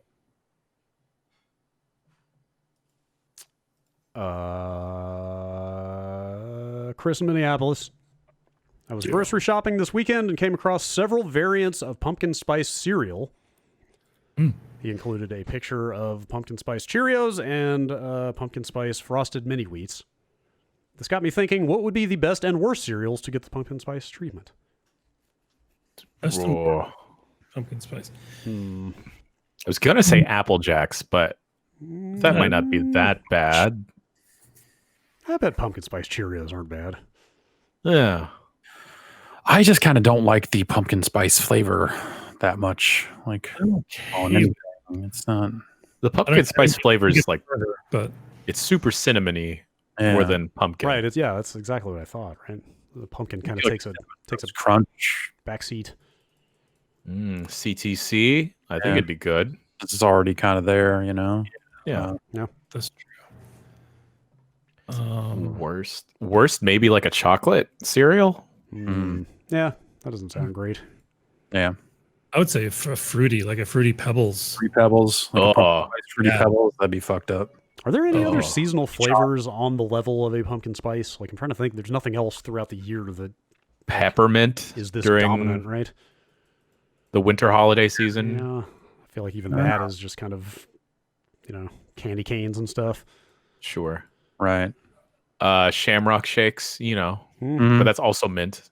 Yeah. I don't know. Turkey flavored cereal for Thanksgiving. Now we're talking. Yeah. Ooh, gravy flavored cereal. Dude, fucking pour the gravy in there instead of milk. Yeah, just get some cinnamon toast churros, which are out there, and then pour gravy over them, and then go to sleep forever. Now we're talking. That's my breakfast cereal. Jonathan, Jeff, have you kept up with the most recent Trackmania? I got on for the first time since launch to play the new fall levels, only to realize that when I raced against ghosts from my state, which is Nebraska, it was only my ghost since I'm the last one left, I guess. Oh, P.S. The first time I went through a level, there were ghosts that I assume it pulled from out of state, but as soon as I had a time recorded, it would only be me and my ghost. Signed, Nebraska's #1 Trackmania player. Congratulations. Yeah, I think the way the leaderboards work is you always need to keep hitting, like when you go to improve on a track, you hit change opponents and it will pull in whatever is relevant from whatever leaderboard you're kind of inching into. Because like, yeah, for me, it's like you start playing against people that are on the California leaderboard, and when you get up to a certain point, it starts pulling from the United States leaderboard and then eventually the world leaderboard. So I assume that just means you'll ascend out of Nebraska almost immediately after your first run, because you would then be #1 in Nebraska, and it would just show you like, hey, here's your number 20 in United States or whatever. So Sure. yeah, I don't know. I have not dipped into the fall tracks too much. I played the first couple of them and just kind of meant to get back to it later. And yeah, maybe I'll check that out at some point. Maybe Nebraska just hates Trackmania. Maybe. I think it's like it's not that hard to get out of California on those leaderboards, to be honest. Not that I'm like #1 in California, but you get to a point where you're kind of moved up to the next tier. And I don't know, that might be something where, because I know, I'm pretty sure you could still pull ghosts even if you're a free player. I don't know if that's something with the tiers of payment or like which seasons you get into or how the ghosts work there. I don't remember, but that could be something to do with it as well. I will say the tracks I played, the ghosts I pulled in all had the generic "I am a free player" skin. Huh. Which is like, because it's Trackmania Nations, so it's like it's all the United States skin Right. on all of these cars. And Is that a bad sign? I would take that to mean that people are, like in the previous season, it felt like I was seeing a ton of different skins and not so many of the generic unchangeable skin. And so I don't know. That doesn't seem good, but America has never been a Trackmania hotbed. So I just assume people in France are fucking banging it out. Of course. Everybody's too busy playing Shootmania over here. Yeah, that's right. All right. Last email. This is kind of a weird question, but it's also just a jumping off point for something I wanted to talk about. It's from Carlton. After hearing the Amazon Luna controller was going with the traditional A, B, X, Y button names, it got me thinking, what food items or symbols would you use to replace the traditional button, trigger, bumper, and joystick names? For example, the hot dog trigger. Does any food make more sense to replace the left trigger instead of the right trigger? I barely know what this question is asking. Ham. But it was a good opportunity to bring up the fact that the Luna is using the full-on Xbox button naming and layout. Yeah. Which I feel like I need to pull up a picture of the Stadia controller to confirm. What did they use? Not sure if this is I think they I don't remember. They also use the same thing. So like, yeah, that is it. I think the Xbox button scheme is officially the default layout for controller buttons these days. Like when two also ran controllers have shown up using the Xbox scheme. I feel like that is the default controller layout now, right? I mean, there's probably some kind of like, if you assume people are right-handed, then you get into some like, this is the fork trigger, this is the knife trigger, okay. something like that. Sure. Fair. I'm trying to think like other stuff that would be like in your hands, food-wise. I guess that where the DualShock Soup spoon. DualShock touchpad is kind of like a cutting board, I guess. Okay. Okay. Say I'm all in favor of going like right ham, right ham, left ham. Right Triggers ham. could be something else. Sure. Okay. This is a strange email. The last question in this email is: will this fix QuickTime events? I don't get this email. If it just flashes a picture of a ham on screen and you're like, shit. Okay, actually, yes. Okay, this email is fantastic now. Tempura trigger. Okay. All right. Sure. pull my tempura trigger. Yeah. The latest Devil May Cry themed restaurant concept. I think Me and Wolfgang Puck. what this email proves is the Dreamcast won in the end. Yep. Sega won. Well, they had Windows CE support, so naturally right. all that stuff went out to Windows, and once it was the standard on Windows machines, it just filtered out to everything else, right? That's right. Sure. Yep. Thank you, Windows CE. Yes. Wince. Yes. All right. That's it for emails. Bombcast@giantbomb.com. Thanks for writing in to everyone who did. Yes, giant thumbs up there. Big smiles from Jan on the emails. I love them. They were great. Dude loves emails. I do. There's one thing I know about Jan. I never delete any of them. He loves a good email. Never read them either. That's right. Smart. Sometimes I mark them unread just so I can read them again. Yes. I guess no after show today. Nope. Yeah, no. We're going to take a pass on that. Yes. Ben Pack on assignment. Yes. But got stuff going on this week. There's a new Come back to the website. Yes, there's a new G.I. Joe video game out that we are going to evaluate. I wonder. Yeah, it's hard to imagine a world in which that's a great video. Well, we'll see. We'll see. I don't know. The fine folks at Game Mill. Every game is potentially game of the year until you play it. That's right. Including that G.I. Joe game. Yeah. There's also a new Transformers game out in a week or two. Oh, I don't know. Yeah. Yes. Yeah. Yeah, we're doing a little bit of a lull here with the consoles a few weeks away, but it's a weird. Yeah, it's weird. It's a lot of emails, a lot of filling out paperwork, a lot of stuff like that. Yes, but we will have some stuff throughout the week, so stay tuned for that. And then we'll see you back here next week on Tuesday for another Giant Bombcast. Thanks for listening.